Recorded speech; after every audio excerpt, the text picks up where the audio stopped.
हाँ, नमस्कार जी। सर नमस्कार। नमस्कार सर, नमस्कार।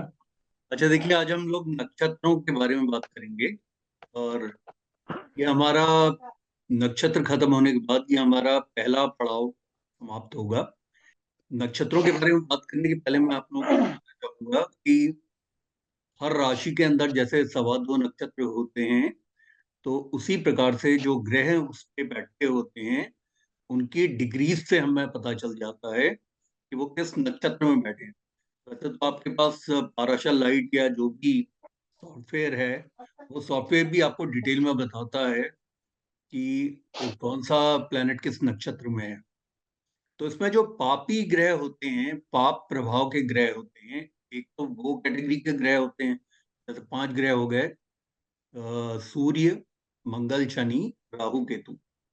अगर पाप ग्रह अगर किसी नक्षत्र के ऊपर बैठे होते हैं तो फिर वो दशाओं के अंतर्गत उस नक्षत्र से आने वाली बीमारियों में अपने ग्रह की बीमारियों को मिला के देते हैं। वो अभी जब आप लोग सेकंड पड़ाव पे जब आप आएंगे, नक्षत्र का समाप्त होगा, तो फिर आप लोगों को आसान होगा इस बात को समझना कि किस तरीके से दोनों के दोनों आपस में। हाँ शिवम, कैसे हैं आप? तो इसी को अब यूं समझिएगा कि जो नक्षत्रों के साथ में कुछ नक्षत्र ऐसे हैं। इसके अलावा क्या होता है कि कुछ नक्षत्र गंडमूल के नक्षत्र हैं। तो आप जानते हैं गंडमूल के नक्षत्र छह होते हैं, जो कि संधि के नक्षत्र कहे जाते हैं। ये नक्षत्र हैं अश्वनी, अश्लेषा, मघा, ज्येष्ठा, मूल और रेवती। ये नक्षत्रों की जो बेल्ट है ये आपस में जुड़ती है। मतलब कहने का मतलब है कि जैसे इंग्लिश का एक मुहावरा है, chain would be as strong as its weakest link. तो ये नक्षत्र के जो गंडमूल के नक्षत्र होते हैं ये वीकेस्ट लिंक माने जाते हैं। क्योंकि एक पूरी, जैसे आप समझिए कि ट्रेन एक ब्रॉड गेज पे जा रही है और वहां से अगर वो मीटर गेज पे आती है तो वो जग्स खाती है। तो ऐसे पहला जो नक्षत्र की बेल्ट है, अश्विनी, भरणी, कृतिका, रोहिणी, मृगशिरा, आद्रा, अ, अश्विनी, भरणी, कृतिका, रोहिणी, मृगशिरा, आद्रा, पुनर्वसु, पुष्य, अश्लेषा। अब ये अश्लेषा में जाके कर्क राशि समाप्त होती है। तो अश्लेषा के बाद जो दूसरी बेल्ट शुरू होगी वो मघा से शुरू होगी। तो मघा मघा से जब वो शुरू होती है तो ये जो संधि के दो नक्षत्र हो गए, अश्लेषा और मघा, तो इन्हें गंडमूल का नक्षत्र कहा जाता है, संधि के नक्षत्र। तो इन नक्षत्रों की जो बीमारियां होती हैं, ये वीक लगन होने पे इन बीमारियों के होने की संभावना सबसे अधिक होती है। दूसरा जो है, जो नक्षत्र पीड़ित होते हैं, जैसे मैंने आपको बताया कि नक्षत्र के पीड़ित होने का दो तरीके से पीड़ित हो सकते हैं। एक तो वो मेलिफिक प्लैनेट्स के उन पे बैठने के, उस डिग्री के अंतर्गत बैठने के, जितनी डिग्री पे वो राशि के अंदर नक्षत्र का प्रस्तार है, फैलाव है, उतनी डिग्री के अंतर्गत अगर कोई पापी ग्रह बैठेगा तो वो फिर नक्षत्र को एक वेद पैदा करता है। और तीसरे जो एस्पेक्ट हैं वो हैं हमारे फंक्शनल मेलिफिक्स। जैसा आप जानते हैं मार्केश हैं, ये फंक्शनल मेलिफिक्स हैं। त्रिशटाई के लॉर्ड्स हैं, ये फंक्शनल मेलिफिक्स हैं। यानी कुंडली के आपके लगन के तीसरे, छठे, 11वें के जो लॉर्ड्स हैं, ये त्रिशटाइस माने जाते हैं और ये पापी माने जाते हैं। या त्रिक भावों के जो स्वामी हैं, दुख भावों के स्वामी, 6, 8, 12 के स्वामी, ये भी पापी ग्रह होते हैं। तो जो नक्षत्र, जो लगन के ऊपर फंक्शनल मेलिफिक प्लैनेट्स जिस लगन के भी होते हैं, वो जब उन नक्षत्रों पे बैठते हैं तो वो बीमारी की शुरुआत कराते हैं। अब ये दशा के ऊपर डिपेंड करता है कि दशा आपको कैसी पड़ रही है। अगर दशा आपको अच्छी दशा पड़ी है, सक्सीडिंग, उससे आगे आने वाली दशा अच्छी है, तो वो फंक्शनल मेलिफिक के द्वारा दी गई बीमारी को काट के आगे रिकवरी की तरफ ले जाती है। तो इस बारे में हम अगली क्लासेस में बात करेंगे। पहले आप ये जो हमारे पिलर्स हैं इनकी आप तैयारी कर लें। यानी कि आपने अभी तक राशि से आने वाले रोगों के बारे में समझा है, इसके अलावा आपने ग्रहों से आने वाले रोगों को समझा है। तो अब आप नक्षत्र से आने वाले रोगों को समझ लीजिए। उसके बाद ज्योतिष बहुत आसान सब्जेक्ट है, और इस ज्योतिष के अंदर कुछ भी पेचीदापन नहीं है। तो वैदिक एस्ट्रोलॉजी में बहुत सिंपल होता है, कोई सब लॉर्ड नहीं है, कोई सब लॉर्ड नहीं है, कोई भी इस तरह से नहीं है कि कॉन्स्टलेशन का सब लॉर्ड ही आपको डिसाइड करके बताएगा, तो फिर आप इसी झमेले में पड़े हुए हैं कि सब लॉर्ड कैसा है। और फिर उसके जो भाव हैं, उपचय भाव का है कि नहीं है, या दो छह दस का है कि नहीं है, 11वें का है कि नहीं है, तो बहुत से उतनी पेचीदियों में हम लोग नहीं है, हम लोग बहुत आसान है। आपको मालूम है कि त्रिक भावों का संबंध है अगर उस ग्रह के साथ में, तो वो पापी हो गया फंक्शनली। और अगर त्रिशटाई का संबंध है, क्योंकि इसमें कहा जाता है सर्वे त्रिकोण नेतारो ग्रह शुभ फल प्रदा, मतलब lords of the times are always very very auspicious. पतिय त्रिशटाय नाम यथा पाप फल प्रदा, मतलब लॉर्ड्स ऑफ दी त्रिशटाई, थ्री सठ एंड आई, यानी तीसरा छठा और आई भाव, विच इज 11th हाउस। मतलब उसके जो लॉर्ड्स होते हैं, पति है त्रिशटाया नाम यथा पाप फल प्रदा, हमेशा पापी फल को देने वाले होते हैं। और इसी के आगे उन्होंने बड़ा आसान सा नियम कहा है कि लग्न वे द्वितीयेषु परेशान साहचर्यत स्थानांतरानुगुणेन भवतो फलदायको। मतलब ऋषि पारशर ने इतना सिंपल सिस्टम बना दिया है कि उन्होंने कहा लगन के से जो द्वितीय भाव है और द्वादश भाव है, उसके अपने तो कोई भी रिजल्ट नहीं है। उसकी जो इतर राशि है, यानी उसकी दूसरी राशि अगर त्रिकोणों में पड़ रही है, शुभ भावों में पड़ रही है, तो वो उस ग्रह के परिणाम अच्छे होंगे। अगर वो अशुभ भावों में पड़ रही है, यानी कि दुख भावों में या त्रिशटाय भाव में, तो उसके फल खराब होंगे। तो बड़ा आसान सा उन्होंने बता दिया है सिस्टम। उस सिस्टम को आपने फॉलो करना है। तो वैदिक ज्योतिष में कोई पेच भी नहीं है, मतलब सिर्फ आपको अपने दिमाग में रखना है कि अगर प्लेनेट मतलब बाय द नैसर्गिक rule, by the natural characteristic, अगर वो पापी है तो वो रोग देने में सक्षम है।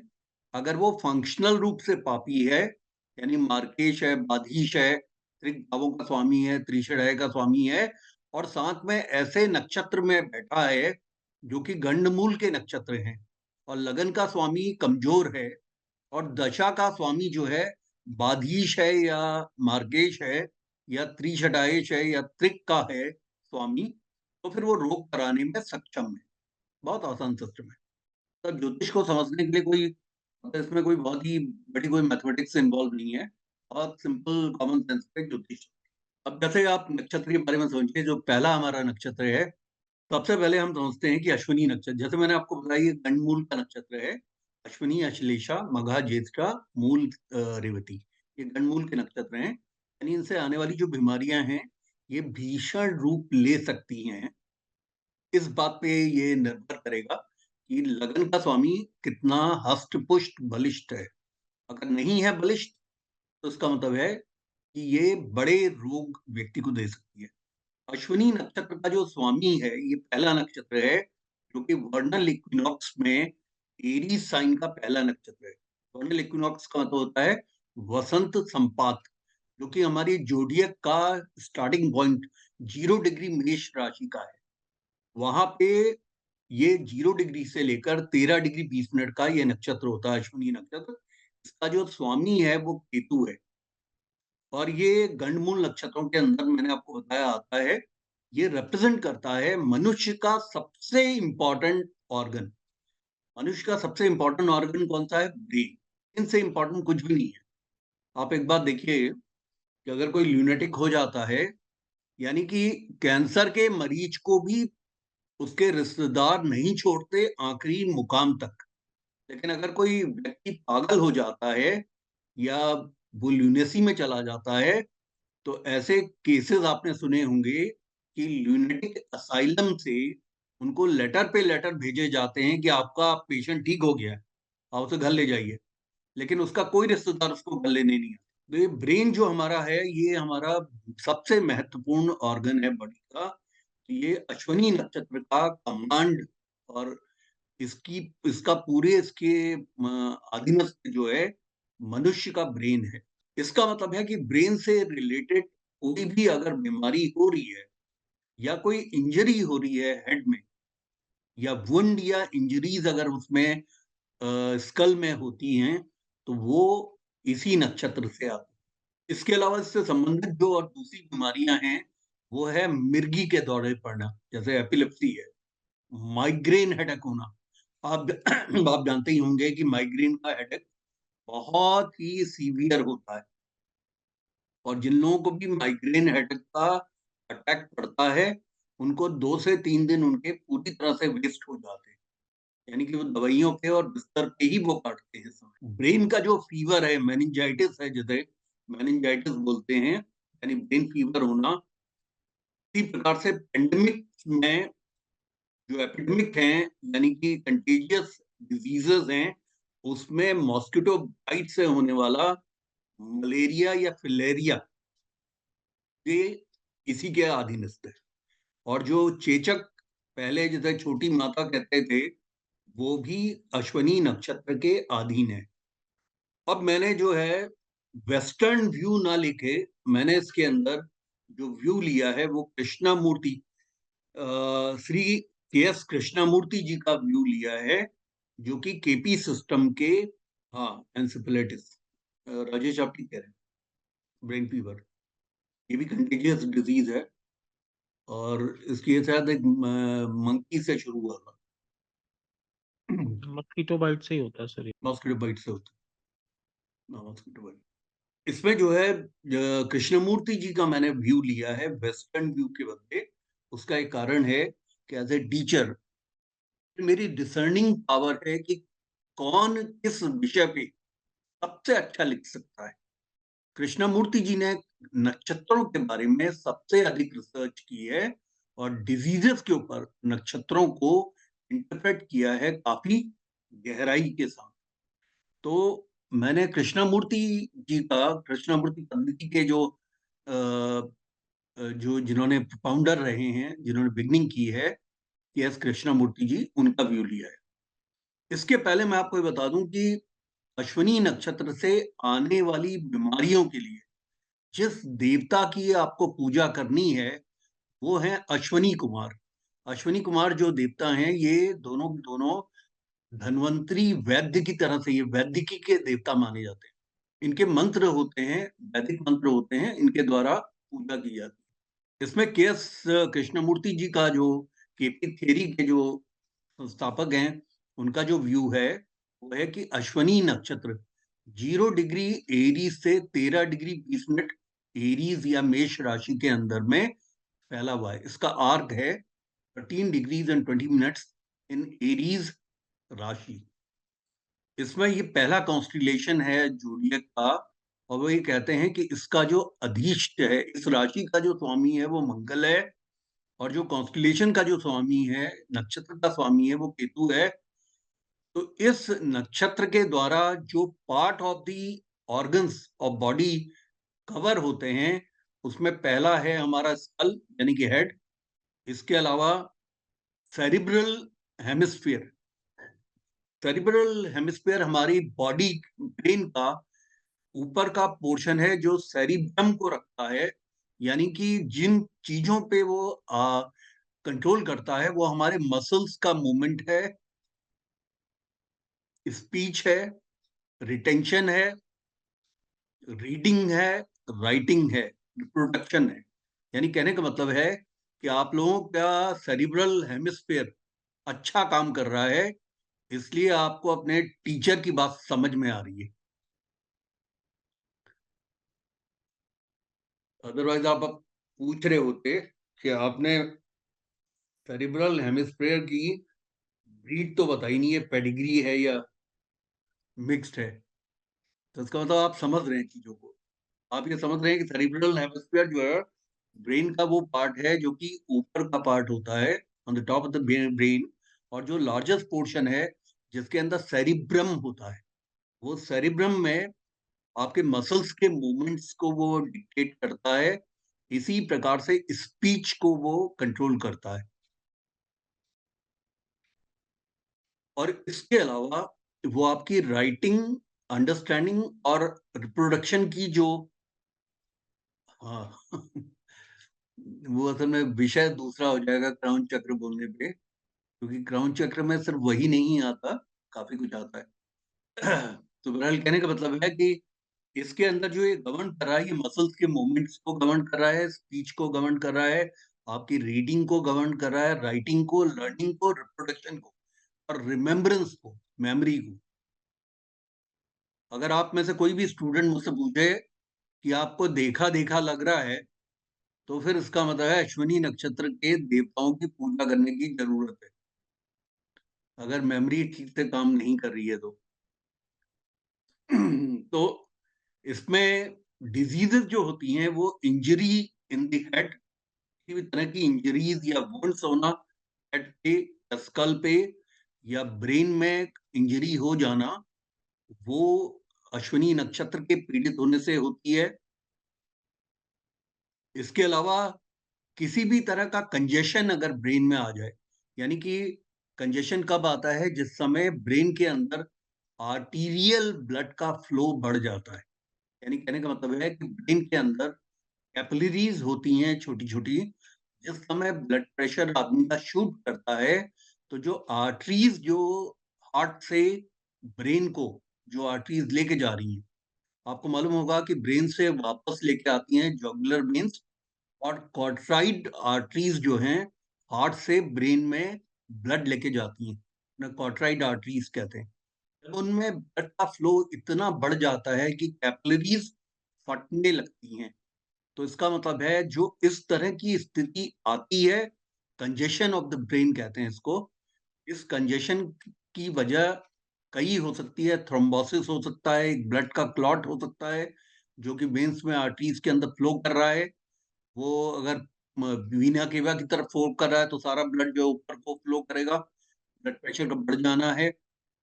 इसके अलावा सेरिब्रल एनीमिया बोलते हैं। सेरिब्रल एनीमिया एक बीमारी है जबकि एडिकेट ब्लड का सप्लाई ब्रेन में नहीं होता। आप जानते हैं एनीमिया कहते हैं ब्लड की कमी को होना।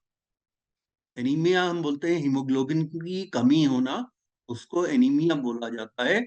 इसमें जब सेरिब्रल एनीमिया होता है, जो कि डॉक्टर्स कहते हैं कि सेरिब्रल एनीमिया का मतलब है कि ब्रेन को एडिकेट ऑक्सीजन नहीं मिल पा रही है, क्योंकि एडिकेट ब्लड का फ्लो ब्रेन के पास नहीं जा रहा है, जो कि कॉर्ट्राइड आर्टरीज के द्वारा, कैरोटाइड आर्टरीज के द्वारा जाता है। इसमें फेंटिंग अगर हो रही है, किसी को मूर्छा आ रही है या किसी को मिर्गी के दौरे हो रहे हैं, मिर्गी का दौरा या एपिलेप्सी का दौरा तब होता है जिस समय ब्रेन के नर्व एक्टिविटीज के अंदर डिस्टरबेंस हो जाता है, तो उसमें मिर्गी के दौरे पड़ते हैं या एपिलेप्सी होता है। इसी प्रकार से अगर कोई व्यक्ति के अंदर वायलेंस की टेंडेंसी डेवलप हो रही है, कि वो बहुत हिंसक प्रवृत्ति का हो, अगर वो हिंसक प्रवृत्ति का हो रहा है, आदतन की बात नहीं कर रहा हूँ, तो ये आदतन जो है हिंसक प्रवृत्ति का है, तो बात दूसरी है। ऐसे लोग भी हैं जो आदतन बहुत हिंसक प्रवृत्ति के होते हैं। तो आप जो हैं, कभी आप पुलिस वालों से मिले, आप कहें जी आपको तो, आपको इस तरह के स्पैज्म आ रहे हैं और आपको वायलेंस के स्पैज्म आ रहे हैं, वो उनके जॉब का पार्ट है, तो या उनके वो उस तरह की उनकी फितरत बन जाती है। लेकिन अगर किसी व्यक्ति का नॉर्मल बिहेवियर अगर वायलेंट बिहेवियर में कन्वर्ट हो रहा है और उस तरह के उसको स्पैज्म आने शुरू हो जाएं, और स्पैज्म क्या होते हैं, जिस समय ब्रेन के अंदर फ्लो करने वाली जो आर्टीरियल नर्व वो हैं, आर्टरीज हैं, वो ब्लड का फ्लो ज्यादा बढ़ा देती हैं, तो उससे पेन होने लगता है मसल्स में। और इसका एक कारण जो है मैग्नीशियम और पोटेशियम का डिसबैलेंस भी होता है।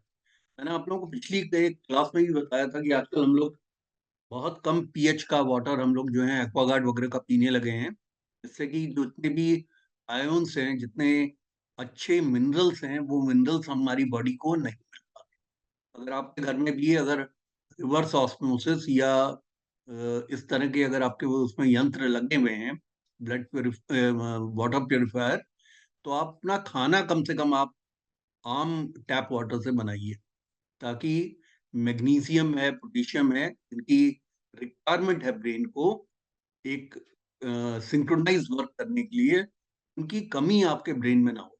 सीवियर अगर किसी को हेडेक हो रहा है तो भी वो अश्विनी नक्षत्र का, और वो सीवियर हेडेक है, लोग जिसे कहते हैं आधा शीशी का दर्द हो रहा है, यानी हाफ ऑफ द ब्रेन में दर्द हो रहा है, तो उसका मतलब आधा शीशी का दर्द जो हम बोलते हैं कि सीवियर हेडेक हो रहा है one part of the brain, वो भी अश्विनी नक्षत्र के पीड़ित होने से होता है। इसके अलावा न्यूरल्जिया एक बीमारी है। न्यूरल्जिया हम कहते हैं कोई भी नर्व्स का डैमेज हो जाना, यानी कहने का मतलब है जो नर्व्स हमारी ब्रेन से स्पाइनल कॉर्ड में जा रही हैं नर्व कॉर्टेक्स के थ्रू, अगर उन नर्व्स में किसी भी तरह का डैमेज हो जाए उसे न्यूरल्जिया बोलते हैं। न्यूरल्जिया की जो प्रॉब्लम होने से हाथों में पाँव में नमनस होने लगती है और सीवियर हेडेक होने लगता है। कई बार आप ये सुनते होंगे कि किसी की सर्वाइकल वर्टिब्रीज आपस में फ्यूज कर गई हैं और उसकी वजह से वो नर्व्स को, स्पाइनल नर्व्स को दबाने लगी, जिससे कि हाथ पांव में झंझनाहट होने लगती है और सिर में काफी स्ट्रांग दर्द होने लगता है। वो न्यूरल्जिया की पोजीशन जो है वो भी अश्विनी नक्षत्र के पीड़ित होने से आती है। इसके अलावा व्यक्ति का कोमा में चले जाना, आप जानते हैं, आपने सुना होगा कुर्सदार फ्रेंड्स इनके बारे में कि वो आईसीयू में कोमा में चले गए। कोमा का मतलब होता है, इसका मतलब वो अनकॉन्शियस हो गए हैं और उस अनकॉन्शियसनेस में उनकी स्थिति एक बिल्कुल मरणांत व्यक्ति की तरह से हो जाती है। यानी उनके जो ऑटोनोमस नर्वस सिस्टम तो उनका वर्क कर रहा होता है, लेकिन वो पूरी तरह से नहीं वर्क कर रहा होता। यानी कि वो कोमा एक ऐसी स्टेज है, ट्रांस की स्टेज है, जिससे वापस वो कॉन्शियसनेस में नहीं आ पाते। इसका एक कारण जो है वो सेरिब्रल हेमरेज भी होता है। सेरिब्रल हेमरेज जो है, जब भी कभी ब्रेन के अंदर जो ब्लड ले जाने वाली वेसल्स होती हैं, जब वो वेसल्स रप्चर हो जाती हैं, फट जाती हैं, तो फटने की वजह से, ब्लीडिंग होने की वजह से ब्रेन के अंदर एक्सेस ब्लीडिंग हो जाने की वजह से ये स्थिति आती है जिसे सेरिब्रल हेमरेज बोलते हैं, और ये लीड करता है पैरालिटिक स्ट्रोक के रूप में, यानी कि पैरालिसिस आना शुरू हो जाता है। और पैरालिसिस में क्या होता है, जो मोटार एंड सेंसरी नर्व्स हैं वो वर्क नहीं करते, ब्लड का फ्लो जो है different parts of the organs of the body में नहीं जा पाता, लिम्स में नहीं जा पाता, तो वो उनका मूवमेंट, मस्कुलर मूवमेंट नहीं कर पाता। इसी प्रकार से अगर किसी व्यक्ति को नींद से संबंधित कोई बहुत सीरियस प्रॉब्लम हो रही है, यानी वो जिसे आप इंसोम्निया बोलते हैं, इंसोम्निया का मतलब होता है कि व्यक्ति को नींद ना आना बहुत लंबे समय, और कुछ ऐसे एपिडेमिक्स हैं जैसे मैंने आपको बताया कि मॉस्किटो बाइट्स के होते हैं, जैसे फिलेरिया है, मलेरिया है, और जैसे इन्होंने अभी बताया राजेश चुपड़ जी ने, एंसेफेलाइटिस है, इस तरह के हैं। और मेनिंजाइटिस है, जैसे ब्रेन फीवर है, स्मॉल पॉक्स है, यानी कि छोटी चेचक हो जाए, जिसे छोटी माता कहते हैं, तो ये अश्विनी नक्षत्र के पीड़ित होने से होती है, ऐसा के एस कृष्णमूर्ति जी ने केपी सिस्टम में लिखा है। तो मैंने आपको बताया कि I am trying to give you the best of the literature available on various components of our medical astrology, और कोई भी इसमें दो राय नहीं है कि जो हमारे कृष्णमूर्ति साहब ने नक्षत्रों के ऊपर जितना काम किया है, उतना वेस्टर्न एस्ट्रोलॉजर्स ने भी काम नहीं किया है। अब इसके बाद आता है भरणी नक्षत्र। नहीं, सोमनाम्बुलिज्म जो है एक डिफरेंट एक्टिविटी है। देखो, सोमनाम्बुलिज्म होता है नींद में चलना। सोमनाम्बुलिज्म इज अ साइकेट्रिक प्रॉब्लम, और किसी भी तरह की जो साइकेट्रिक प्रॉब्लम है, जैसे एक व्यक्ति का ट्रांस में चली जाना और नींद में चलने लगना, उसमें चंद्रमा के नक्षत्र का इन्वॉल्वमेंट जरूरी है, क्योंकि ओके चंद्रमा सर। मानसो जायते, चंद्रमा मन का कारक है। यानी कि जिस समय व्यक्ति का जो है, मन का मतलब है सॉफ्टवेयर ऑफ द ब्रेन, इतना डिस्टर्ब हो जाए कि वो साइकेट्रिक स्थिति में आ जाए। Somnambulism is a very it's a very risky kind of a disease. Sleep उसमें वॉकिंग। आदमी जो है स्लीप वॉकिंग करता है, और इवन कई बार जो है वो पैरापेट पे चलने लगता है, वॉल्स के ऊपर चलने लगता है। मीन सर ये नक्षत्र से केवल क्लिनिकल कॉजेज को कवर कर रहा है, brain related, skull related. Skull related, brain related को, और साथ में ऐसे ही एपिडेमिक्स को वो कर रहा है जिन एपिडेमिक्स में ब्रेन फीवर आ जाता है, मतलब फीवर का लेवल बहुत हाई हो जाता है और ब्रेन में भी उसका असर होने लगता क्योंकि साइकेट्रिक में तो कोई क्लिनिकल कॉज नहीं मिलता ना, इसमें है। तो क्लिनिकल कॉज मिलेगा। सेक्रेटरी में मिलता है ना क्लिनिकल क्लॉज। अब तो मिलता है राजेश, अब तो जो हमारे 5 हार्मोन्स हैं ब्रेन के, जिसके ऊपर हाइपोथैलेमस और पिट्यूटरी ग्लैंड्स के द्वारा जो वो कवर होते हैं, उन्हीं के इम्बैलेंसेस से साइकेट्रिक प्रॉब्लम होती है, जिसमें मून और मर्करी का भी पीड़ित होना आवश्यक होता है।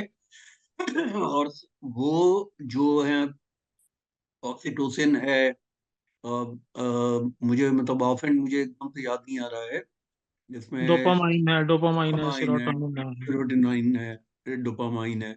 5 जो इसके हार्मोन्स होते हैं, उनके इम्बैलेंसेस की वजह से होता है। हम उस पर आएंगे राजेश, हम उस पर राइट। आएंगे, क्योंकि सेक्रेटरी का हमारा एक काफी जो है हमारा सेक्रेटरी का ये तो अमर अमरदास जी, मैं इसके बारे में बिल्कुल अनभिज्ञ हूँ। मैंने इस डिजीज का भी नाम अभी तक मैंने काफी किताबें, मतलब आप लोगों के लिए, आप बैकएंड में ना, मैं जो है रोहित सेठी से ज्यादा अच्छा डायरेक्टर हूँ। बैकएंड में मैं बहुत अच्छा काम करता हूँ, ताकि मेरे सारे स्टूडेंट जो है सिंगम बने। तो मैं काफी किताबें पढ़ता रहता हूँ। तो मेरे साथ ये है कि इतनी किताबें पढ़ने के बाद भी मैं आपकी कावासाकी जो आप ये डिजीज कह रहे हैं, I have not come across this so far. और दूसरा, कृष्णमूर्ति जी ने तो नक्षत्रों को, मैंने तो उसको बड़ा एप्रिशिएट कर दिया है। उन्होंने नक्षत्र पे जो है केपी सिस्टम में नक्षत्रों के डिजीज से संबंधित उस पे उन्होंने नंबर ऑफ पेजेस डाल दिए। मतलब उन्होंने इतना एक्सटेंसिव रिसर्च की है कि what could be written by the students and what is appropriate for a learners perspective, उसको मैंने डाला है। अगर मैं पूरा पूरा दो दो पेज का, अगर मैं यहाँ पे अगर बीमारी डाल देता तो हमारे सारे के सारे तीसरी चौथी क्लास में ही, अभी 5वीं क्लास है, 5वीं क्लास में ही सारे पढ़ा हो जाते अमिताभ बच्चन की तरह। तो मैं नहीं चाहता हर एक का वाटरमेलन सा सिर हो जाए। उतनी ही नॉलेज दी जाए जितना वो लोग डेवलप कर सके। अच्छा, इसके बाद आता है भरणी नक्षत्र। देखिए, एक अच्छे टीचर को ना ये भी समझना होता है कि कितना एब्जॉर्प्शन के लायक है, और कितनी डिजीजेस को आप हैंडल कर सकते हैं, और कितनी डिजीजेस आपके पास कॉमनली आएंगी। अब ये कावासाकी जो है, मोटरसाइकिल तो मैंने सुनी है, लेकिन मेरे को डिजीज इसके बारे में नहीं सुनी। तो मेरे कहने का मतलब है, जिस डिजीज को मैंने, इतनी लंबी उम्र मेरी हो गई है, और मैं मेडिकल एस्ट्रोलॉजी का एक आइकॉनिक टीचर माना जाता हूँ। मतलब I am also almost like a celebrity teacher on medical astrology and consulting medical astrologist. तो लोग मेरे पास जो है सारी बीमारियों के लिए आते रहते हैं। और हमारे साथ राजेश पर हैं, ये जानते हैं कि मैं कुंडली को देखते ही मैं पकड़ लेता हूँ क्या डिजीज है और किस स्टेज में है और क्या प्रॉब्लम है। देखभाल की इनके एक रिलेशन के साथ भी इस तरह की बात हो चुकी है, लेकिन उन्होंने वो डिजीज मैंने एकदम पकड़ ली थी। तो कहने का मतलब है कि एक आइकॉनिक होने की वजह से, उसमें काफी ज्यादा रिसर्च और एक पैशनेटली इन्वॉल्वमेंट की वजह से मैं काफी डिजीजेस से मेरा मतलब वास्ता पड़ता रहता है, और लोग मेरे पास आते रहते हैं मेडिकल एस्ट्रोलॉजी के पॉइंट ऑफ व्यू से। लेकिन इसके बारे में मुझे नहीं मालूम। लेकिन ये आपने, नया है सर। हाँ, एक्चुअली नहीं मेरा एक दोस्त है, वो सीए है, एक्चुअली चार्टर्ड अकाउंटेंट। क्या तो उनका दो बच्ची है, एक बच्ची को ये प्रॉब्लम हुआ था आज से 4 साल पहले। बोलते तो क्या बोलते हैं इसको? उसको कावासाकी बोलते हैं। अच्छा। कावासाकी सिंड्रोम बोलते हैं, अभी डिजीज बोलते हैं, लेकिन इसका जो ट्रीटमेंट है विद इन 10 डेज, मतलब अंदर करना पड़ता है। अच्छा। और इनका यहाँ पे, जो हमारे यहाँ पे एक ही लेडी था, वो ही पकड़ पाया, बाकी जितना साइल स्पेशलिस्ट था ये हाँ। विशेष करके सर छोटे बच्चे को होते हैं। अच्छा। तो इनका क्या होता है उसके हिसाब से वो मुझे जो बताए थे, क्योंकि इसका बहुत हाई फीवर होता है। अच्छा। उसके बाद मतलब थोड़ा जलन होता है आंखों में, हम्म। और लाल भी हो जाता है, मतलब थोड़ा थोड़ा पैचेस भी होते हैं। और उसके बाद क्या होता है वो, मतलब जो फीवर है धीरे धीरे खत्म हो जाता है। लेकिन अच्छा। क्या होता है मतलब एज जैसे 32 से 36 तक हम्म। उसका हार्ट के ऊपर बहुत बड़ा प्रेशर होता है, और उसका डेथ हो जाता है। ओ। तो इसके लिए इसको 2 या 3 कुछ ऐसा बहुत मतलब प्राइस वाले, यहाँ पे तो बहुत प्राइस लिया हुआ है, तो उसको मतलब इंजेक्ट करना पड़ता है। और इसका जो स्ट्रेन जो है वो जापान में उसको हुआ है, मतलब उसको मतलब वहां से आया हुआ है, उसी हाँ, वजह तभी से कवासाकी उसको दिया तभी गया है। कवासाकी बोलते हैं उसको। हाँ समझ। हाँ। जी। आपके हिसाब से जो मेरा लगता है सर, अश्विनी का नक्षत्र का ही होगा ये। हाँ, क्योंकि ब्रेन इसमें से रिलेटेड जो चीजें हैं वो अश्विनी में है। जी। अभी और उनका कुछ बच्ची भरनी ठीक में है भी सर। है, भरनी में भी बच्ची ठीक है उसका, ठीक हो गया। है। अच्छा, देखिए, नेक्स्ट जो हमारा सेकंड नक्षत्र है वो है भरणी नक्षत्र। भरणी नक्षत्र जो है शुक्र का है, और ये नक्षत्र भी मेष राशि के अंदर आता है। तो जैसे आपको मालूम है कि 13 डिग्री 20 मिनट से लेकर और 26 डिग्री 40 मिनट तक ये नक्षत्र होता है मेष राशि के अंदर। यानी कि इसका जो नक्षत्र का स्वामी है वो तो शुक्र है, लेकिन जिस राशि के अंदर ये नक्षत्र पड़ता है उसका स्वामी मंगल है, मेष राशि का।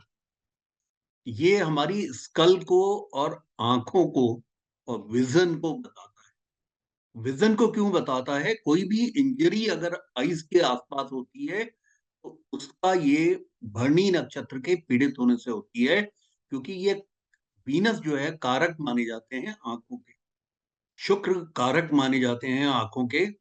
ये कुछ पार्ट जो है हमारे हेड का, ब्रेन का और आईज का, और आईज में जो विजन है हमारी उसको ये डिनोट करता है।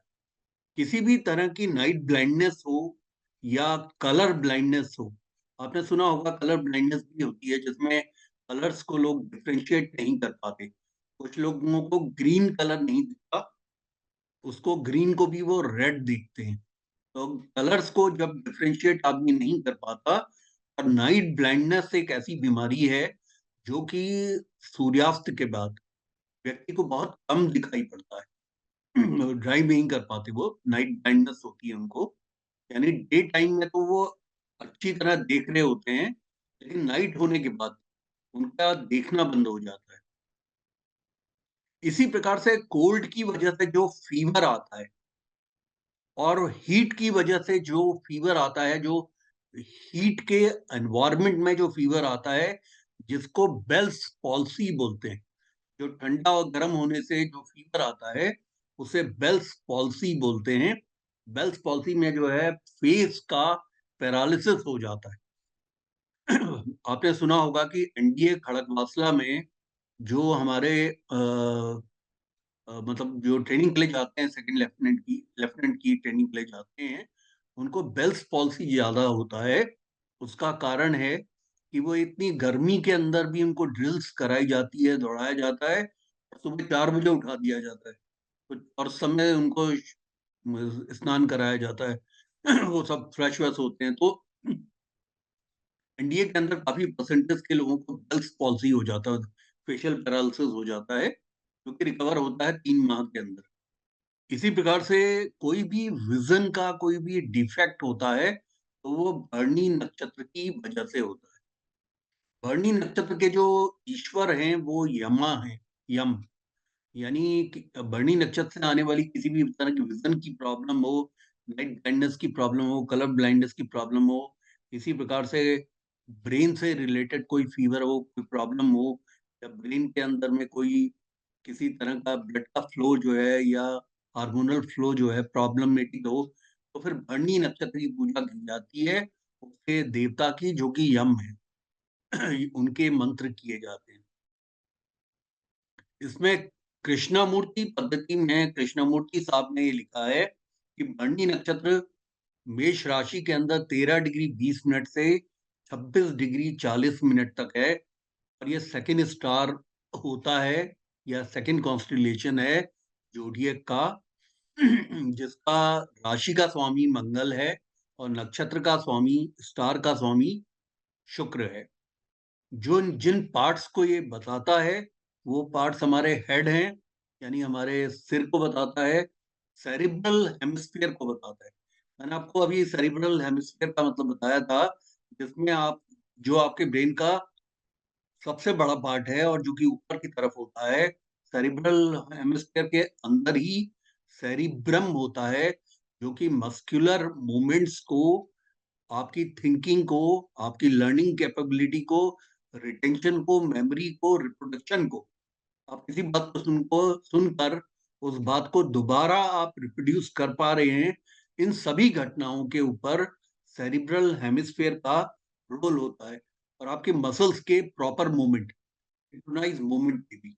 इसकी जो बीमारियां होती हैं, वो हेड की किसी तरह की भी इंजरी होती है, वो भरणी नक्षत्र की वजह से आती है। कोई भी इंजरी जो है आंखों के आसपास हो या व्यक्ति के फोरहेड पे हो, माथे पे हो, इसके अंदर, इसके साथ में जो कोल्ड वेनेरियल डिस्टेम्पर बोलते हैं, कोल्ड वेनेरियल डिस्टेम्पर जो होता है, जब आदमी को कफ एंड कोल्ड हो जाता है, नोज बहने लगती है, मतलब कहने का मतलब है जिस समय बहुत ज्यादा टेम्परेचर गिर जाता है और माइनस में चले चला जाता है, या जैसे 3-4 डिग्री का चला जाता है, तो उसकी वजह से आप देखते हैं कफ एंड कोल्ड होता है, साथ में हमारी नाक बहने लगती है। तो जब हमारी नाक बहने लगती है, तो इस तरह की जो कोल्ड वेनेरियल डिस्टेम्पर बोलते हैं इस बीमारी को। और इसके अलावा सेक्सुअली जो ट्रांसमिटेड एक वायरस है जिसे सिफिलिस बोला जाता है, इसका सिफिलिस का जो मैनिफेस्ट होता है वो भी चेहरे के ऊपर आता है। मतलब चेहरे पे, आपको मालूम हुआ, चेहरे पे जो है एक तो जॉस्टर हर्पीस भी आता है, एब्डोमेन में आता है, लेडीज के प्राइवेट पार्ट्स में आता है, और कमर में आता है, उसको बोलते हैं जॉस्टर हर्पीस। छोटे छोटे दाने हो जाते हैं जो कि उसके ऊपर होते हैं। उसी प्रकार से जो हमारी एक स्किन पे, जो फेशियल स्किन पे आता है, इस सिफिलिस होने से भी इसकी इसके कलर्ड्स बन जाते हैं, यानी कि डॉक्टर वहां से चेहरे से भी आप पकड़ सकता है इसको। बाकी तो डायग्नोस्टिक से पता चलता है। ये सेक्सुअली ट्रांसमिटेड डिजीज मानी जाती है। ये फेस और विजन को, दोनों को इफेक्ट करती है। इसके अलावा किसी भी तरह का कैटरेक्ट होना हेड के अंदर, यानी कि जैसे साइनस, हेड में कैटरेक्ट कब होता है, म्यूकस का बिल्ड ऑन अगर हो जाए, म्यूकस अगर किसी व्यक्ति के साइनस में बिल्ड हो जाए। आपने सुना होगा, लोग कहते हैं मुझे साइनस का बहुत पेन हो रहा है, तो साइनस में जो है म्यूकस बढ़ जाता है, तो बड़ा शूटिंग पेन हो जाता है आंखों के ऊपर। ये आपके, ये हैं साइनस दोनों तरफ, ये आपके जो आईब्रोज है उसके नीचे। तो इसीलिए वो योगा में ना जलनीति कराते हैं, मतलब उसमें एक लोटे में नोज निकली होती है, इधर से पानी डालते हैं, गर्म पानी, ल्यूकवार्म वाटर इधर से निकालते हैं। और किसी को अगर हो जाता है साइनस, तो नटमेग लगाया जाता है। नटमेग का मतलब होता है जायफल, जायफल को घिस के लगाया जाता है ताकि वो गरम गरम लगे, तो उससे जो है साइनस से निजात मिलती है। क्योंकि साइनस की जो प्रॉब्लम होती है, उसका जो हेडेक होता है, वो बड़ा पियर्सिंग होता है, बहुत पियर्सिंग दर्द होता है आपके आईब्रोज के नीचे। तो जो म्यूकस का बिल्ड ऑन है साइनस के अंदर, जिसे कैट्रेक्ट इन हेड बोलते हैं, वो भी भरणी नक्षत्र के पीड़ित होने से होता है।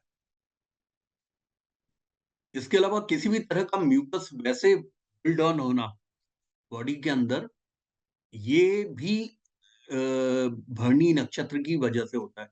जैसे आप कहते हैं फ्लेम आ रहा है या बलगम आ रहा है, तो ये भरणी नक्षत्र के पीड़ित होने से होता है। इसी तरीके से जो मॉइस्ट ह्यूमर है, मॉइस्ट ह्यूमर में कब होता है, जिस समय रेन्स वगैरह में आदमी भीग भाग के आ जाता है, तो उसमें वो त्रिदोष वाली स्थिति उसको होने लगती है, यानी उसका, उसको बुखार आने लगता है, उसको छींकें आने लगती है, उसको ठंड लगने लगती है। तो वो सारी चीजें जो है भरणी नक्षत्र के पीड़ित होने से होता है।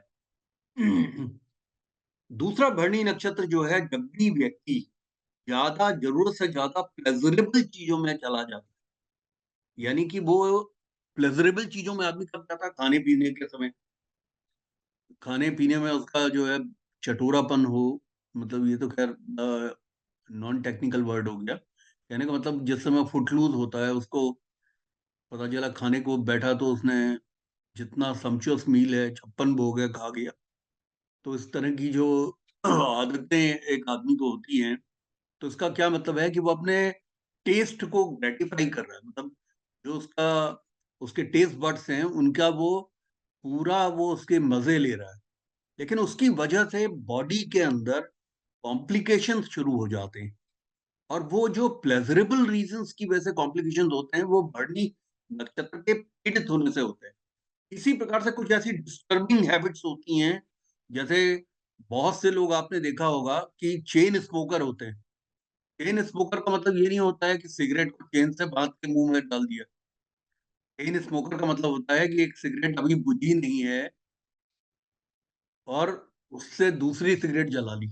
ऐसे भी आपने देखे होंगे लोग।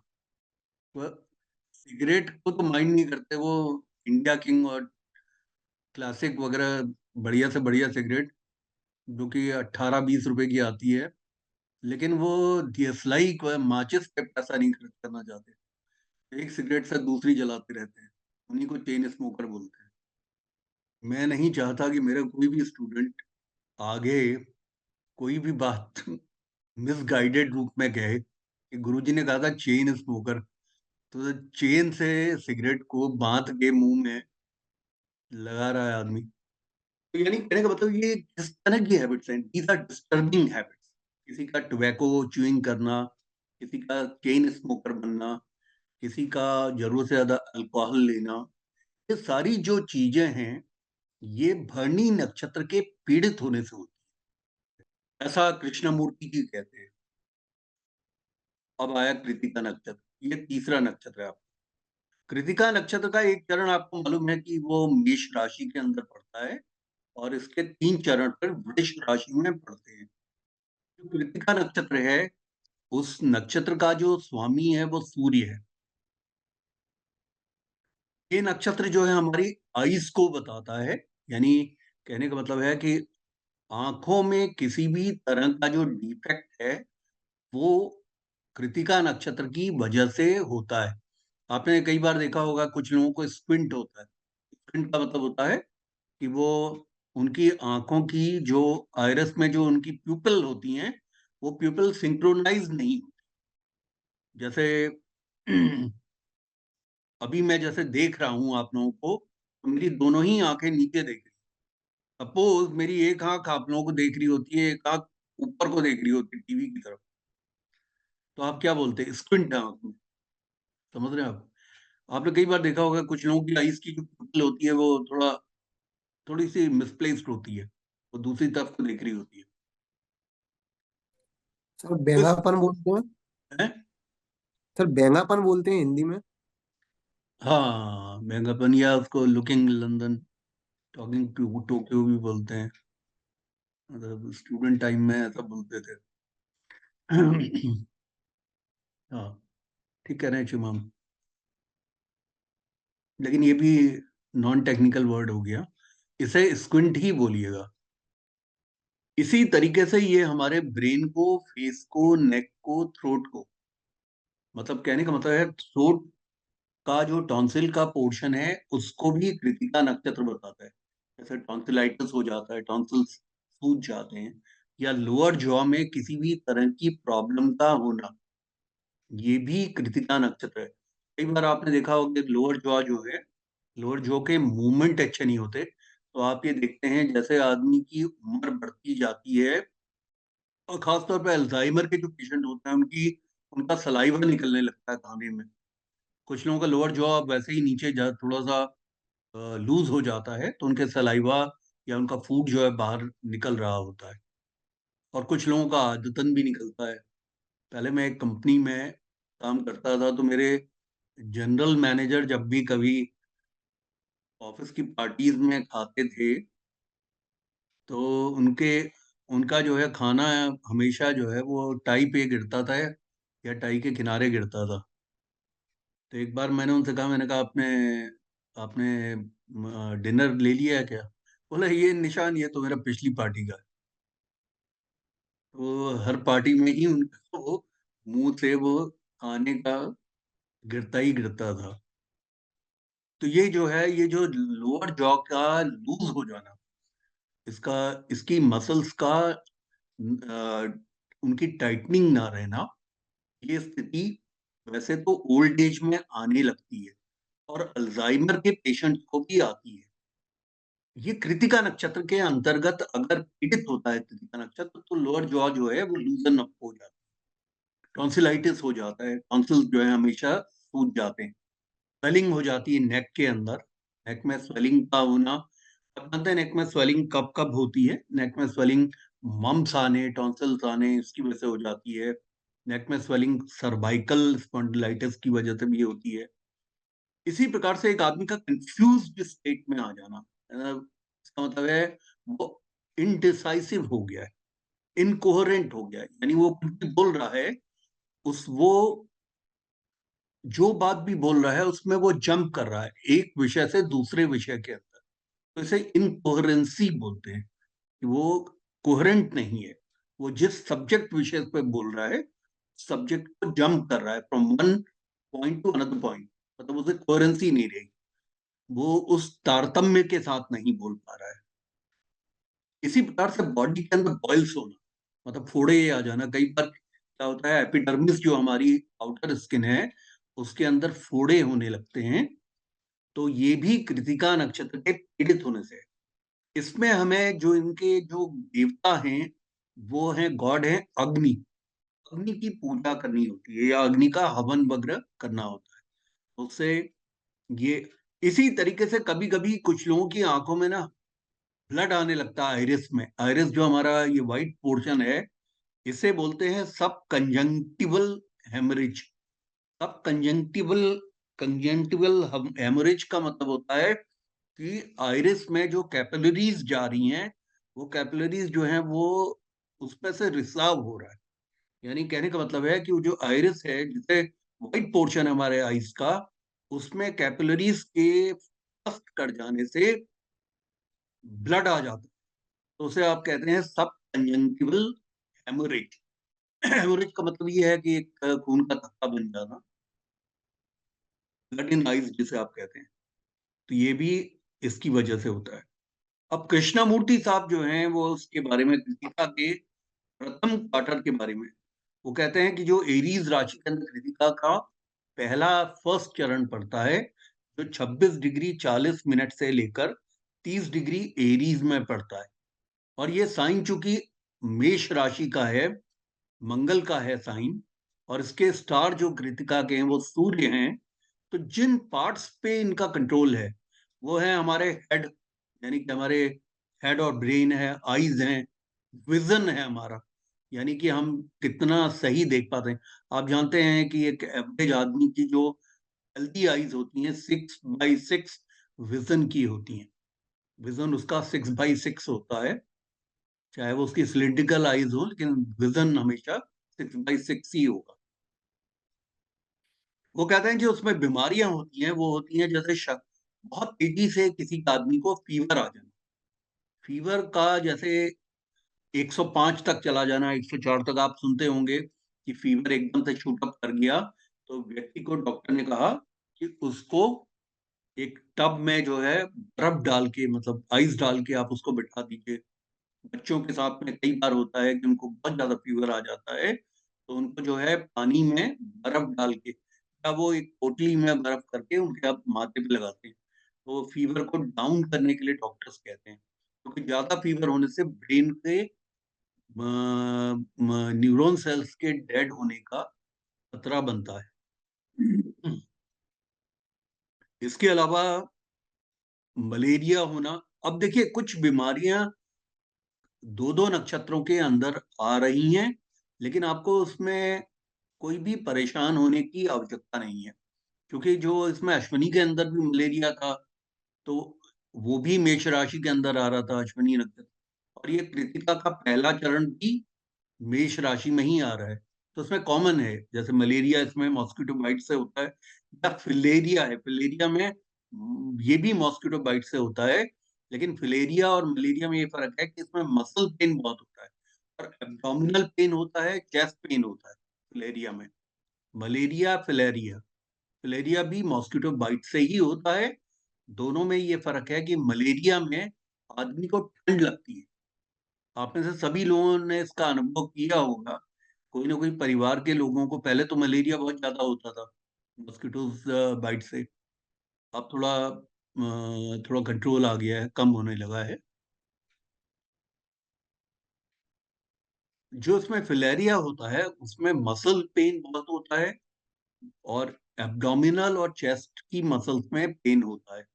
एक वायरस है जो कि मॉस्किटो बाइट से आता है। इसी प्रकार से ये जो एपिडेमिक है प्लेग, एक ऐसा सीरियस बैक्टीरियल इन्फेक्शन है जो कि मक्खियों के द्वारा फैलाया जाता है। ये प्लेग की जो शिकायत है ये भी इसी नक्षत्र के पीड़ित होने से होती है, कृतिका के प्रथम चरण से के पीड़ित होने से। स्मॉल पॉक्स जैसे चेचक का हो जाना है और किसी तरह का घाव होना है, सेरिब्रल मेनिंजाइटिस है या ब्रेन फीवर है, स्मॉल पॉक्स है, चेचक होना है। इसी प्रकार से कोई कट होना, किसी तरह की इंजरी होना, कोई एक्सीडेंट्स में चोट लग जाना, किसी एक्सप्लोजन के अंदर, मतलब इस तरह का एक्सप्लोजन हो जाए कि उस एक्सप्लोजन में आप देखते हैं कि बहुत बार आर्मी के जवानों का एक्सप्लोजन से उनको उनके बर्न हो जाते हैं उनके ऑर्गन्स। तो वो जो एक्सप्लोजन से होता है वो भी कृतिका नक्षत्र के प्रथम चरण जो कि मेष राशि के अंदर पड़ता है उसकी वजह से होता है। अब कृतिका नक्षत्र के जो सेकंड, थर्ड और चौथा चरण है, ये तीन चरण उसके 10 डिग्री के स्पैन के जो पड़ते हैं वो पड़ते हैं वृषभ राशि के अंदर, टॉरस में, जिस राशि का स्वामी शुक्र है और इस नक्षत्र का स्वामी सूर्य है। में जो बॉडी के ऑर्गन्स इफेक्ट होते हैं वो व्यक्ति का फेस है। फेस पे अगर किसी तरह का निशान पड़ जाए या फेस पे चोट के निशान हो या चेचक के निशान हो, किसी भी तरह के निशान हो फेस पे, तो इसकी वजह से होते हैं। इसी तरीके से फेस अप टू नेक और लैरिंग्स जो हमारा स्पीच बॉक्स है, टॉन्सिल्स हैं, वो सारे के सारे इसी के अंदर आते हैं। लोअर जॉ भी इसमें आता है। और ब्रेन का जो ऑसिपिटल रीजन है, जो कि हमारे ब्रेन के बैक साइड में होता है, ऑसिपिटल रीजन, ऑसिपिटल जो पार्ट है ब्रेन का, वो हमारे विजन को देखता है। उसमें ऑप्टिक नर्व्स जाती हैं, मतलब जो विजन को बनाने वाला जो ब्रेन के अंदर जो पोर्शन है उसे ऑसिपिटल रीजन बोलते हैं। ये भी हमारे इस कृतिका नक्षत्र के बाद के तीनों चरण जो कि वृषभ राशि के अंदर पड़े हैं उनके पीड़ित होने से होता है। यानी किसी को अगर ऑसिपिटल रीजन में कोई प्रॉब्लम आ रही है तो आप समझ जाइए कि जो वृषभ राशि के अंदर जो कृतिका नक्षत्र के तीन चरण पड़ रहे हैं उसी में कोई पाप प्रभाव आ रहा है। और मैंने आपको बताया कृतिका नक्षत्र के जो देवता हैं वो अग्नि है, तो ऐसे होम हवन है, वो सब किया जाता है इसमें। आप होम हवन करें, अग्नि की पूजा करें, इससे जो है होता है। इसके अलावा जो कृतिका के सेकंड, थर्ड और फोर्थ चरण है, ये विजुअल डिफेक्ट्स जो होते हैं ब्रेन में, किसी भी तरह का विजुअल डिफेक्ट्स हो जाना कि आदमी को, कई बार आप देखते हैं ना उसको एक से दो दिखाई पड़ने लगते हैं। मतलब वैसे ही बेचारा अपनी पत्नी से जो है डर रहा है और दो दो पत्नी दिखती है इसको। तो हुआ तो विजुअल डिफेक्ट, लेकिन अब हार्ट फेल की स्थिति और आ गई। तो ये जो प्रॉब्लम होगी विजुअल डिफेक्ट्स की, ये प्रॉब्लम भी कृतिका नक्षत्र के बाद के तीन चरणों की वजह से होगी। इसके अलावा स्पीच बॉक्स में किसी तरह का डिफेक्ट हो जाना। अब स्पीच बॉक्स में आप जानते हैं कि कुछ लोगों को स्पीच, वो उनको बोलने में वर्ड्स क्लियर नहीं होते, कभी वो लिस्पिंग करते हैं यानी कि तुतलाते हैं, कभी वो हकलाते हैं। इस तरह की अगर कोई स्पीच डिसऑर्डर्स हैं उसकी, वो भी कृतिका के बाद के तीनों चरणों के वृषभ राशि में पड़ने वाले पदार्थ की वजह से हो रहा है। बहुत ज्यादा किसी को पिंपल्स होते हैं, कई बार वैसे पिंपल्स जो है नॉर्मली आप जानते ही हैं प्यूबर्टी के टाइम पे, यानी जब जिस समय बच्चे जवान होने लगते हैं उस समय पे पिंपल्स चेहरे पे होने लगते हैं। लेकिन अगर पिंपल्स जो हैं बहुत ज्यादा होने लगे तो इसका मतलब है कि ये पर वृषभ राशि में पहले के 10 डिग्री में पड़ने वाले कृतिका नक्षत्र के पीड़ित हो जाने की वजह से है। और बहुत ज्यादा कट्स हो रहे हैं, कट्स बहुत ज्यादा हो रहे हैं, चेहरे पे कट हो रहा है या हाथ में कट्स लग रहे हैं, तो ये भी उसी वजह से होता है। आंखों के अंदर रेडिशनेस आ जाना, आइरिस में जैसे मैंने आपको बताया, आंखों में प्यूपिल के नीचे जो व्हाइट पोर्शन है उसमें रेडिशनेस आ जाए, आई सोर हो जाए।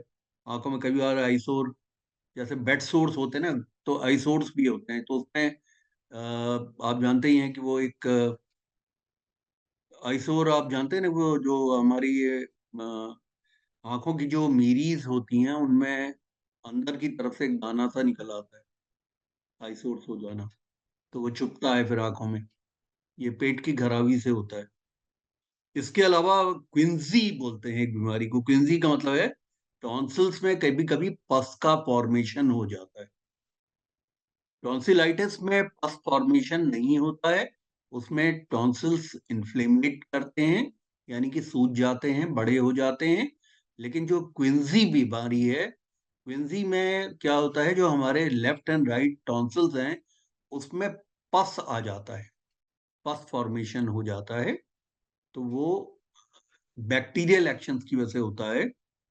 इसी प्रकार से अगर कोई भी नेक में स्वेलिंग हो रही है या फिर किसी भी तरह के पॉलिप्स हो रहे हैं नोज में, पॉलिप्स क्या होते हैं, वॉट्स बनते हैं साइनस की तरफ, नोज के अंदर जो है ना एक छोटा सा जैसे वॉट जैसे नहीं होता जैसे मस्से, तो वैसे अंदर की तरफ जो है बेनाइन, आप जानते हैं कि जो छोटा सा ट्यूमर होता है या छोटा सा फूला हुआ पोर्शन होगा उसको हम कहते हैं या तो बेनाइन होगा या मेलिग्नेंट होगा।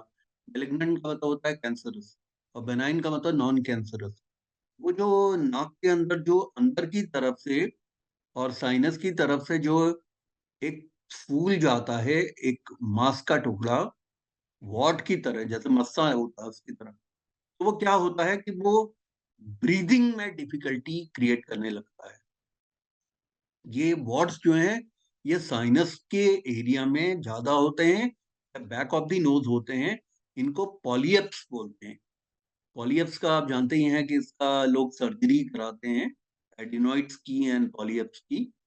तो ये कृतिका नक्षत्र के पीड़ित होने से होती है।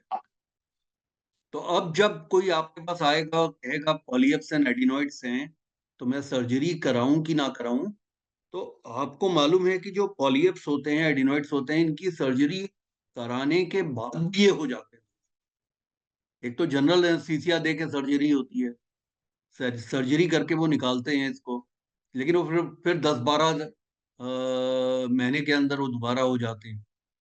इसी तरीके से टॉन्सिल्स जो है, जिनको टॉन्सिलाइटिस होते हैं, टॉन्सिल्स निकाल दिए जाते हैं, फिर उनको जो है 2-3 साल के अंदर फिर दोबारा टॉन्सिल्स आ जाते हैं और टॉन्सिल्स बढ़ जाते हैं।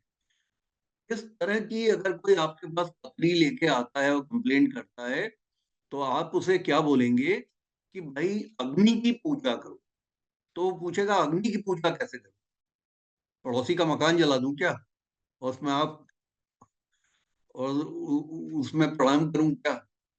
नहीं, अग्नि की पूजा करने का एक तरीका है कि आप अपने घर में होम हवन रखिए। जब आप होम हवन रखते हैं तो अग्नि देवता के मंत्र होते हैं, वैदिक मंत्र, उन मंत्रों का उच्चारण कीजिए और अग्नि को प्रणाम कीजिए। इससे क्या होगा कि आपके पॉलियप्स एंड एडिनॉइड्स वगैरह धीरे धीरे सूख जाएंगे और वो जो ब्रीदिंग को ऑब्स्ट्रक्ट कर रहे हैं ऐसा नहीं होगा। क्योंकि अब हमने ना इलाज भी हमने सीखते हुए जाना है, क्योंकि फिर आप भी वही इलाज बताएं और डॉक्टर भी वही बताए, फिर हमने उनमें क्या फर्क हुआ? हम तो इस तरह के मेडिकल एस्ट्रोलॉजिस्ट बनना चाह रहे हैं कि जो चमत्कार दिखा दें लोगों को कि भाई आप उपाय कर लीजिए, और इस उपाय को करने से आपको इस बीमारी से पूरी तरह से छुटकारा मिल जाएगा। ये है, समझ गए आप लोग? तो हमारा पर्पस अब ये है। तो इसीलिए जब से मैं ये पढ़ा रहा हूँ मेडिकल एस्ट्रोलॉजी, तो मैंने जो है खांसी की दवाई लेना बिल्कुल बंद कर दिया है, और मैं मंत्र पढ़ रहा हूँ। और ये चाय है, इसमें मैंने नींबू और वो शहद डाला हुआ है, मुझे ज्यादा फायदा हो रहा है। और पहले जो है मैं वो खा रहा था जिथ्रोमाइसिन और बटनॉट।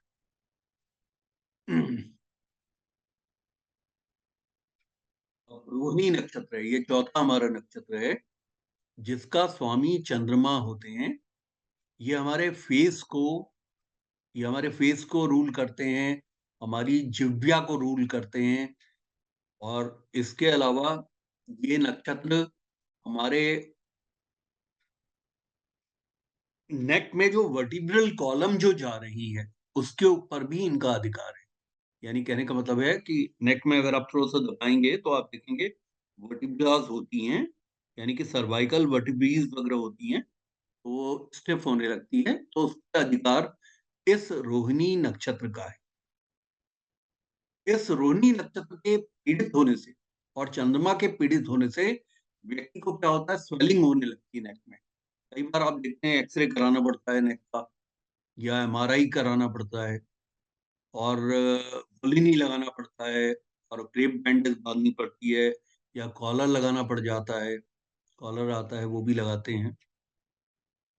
इसी तरीके से इस नक्षत्र के पीड़ित होने से कोल्ड की वजह से आने वाला फीवर होता है, या चेस्ट में आने वाला पेन, क्योंकि चंद्रमा जो है सर्कुलेटरी सिस्टम के भी मालिक हैं, और ये इनका नक्षत्र है, रोहिणी नक्षत्र।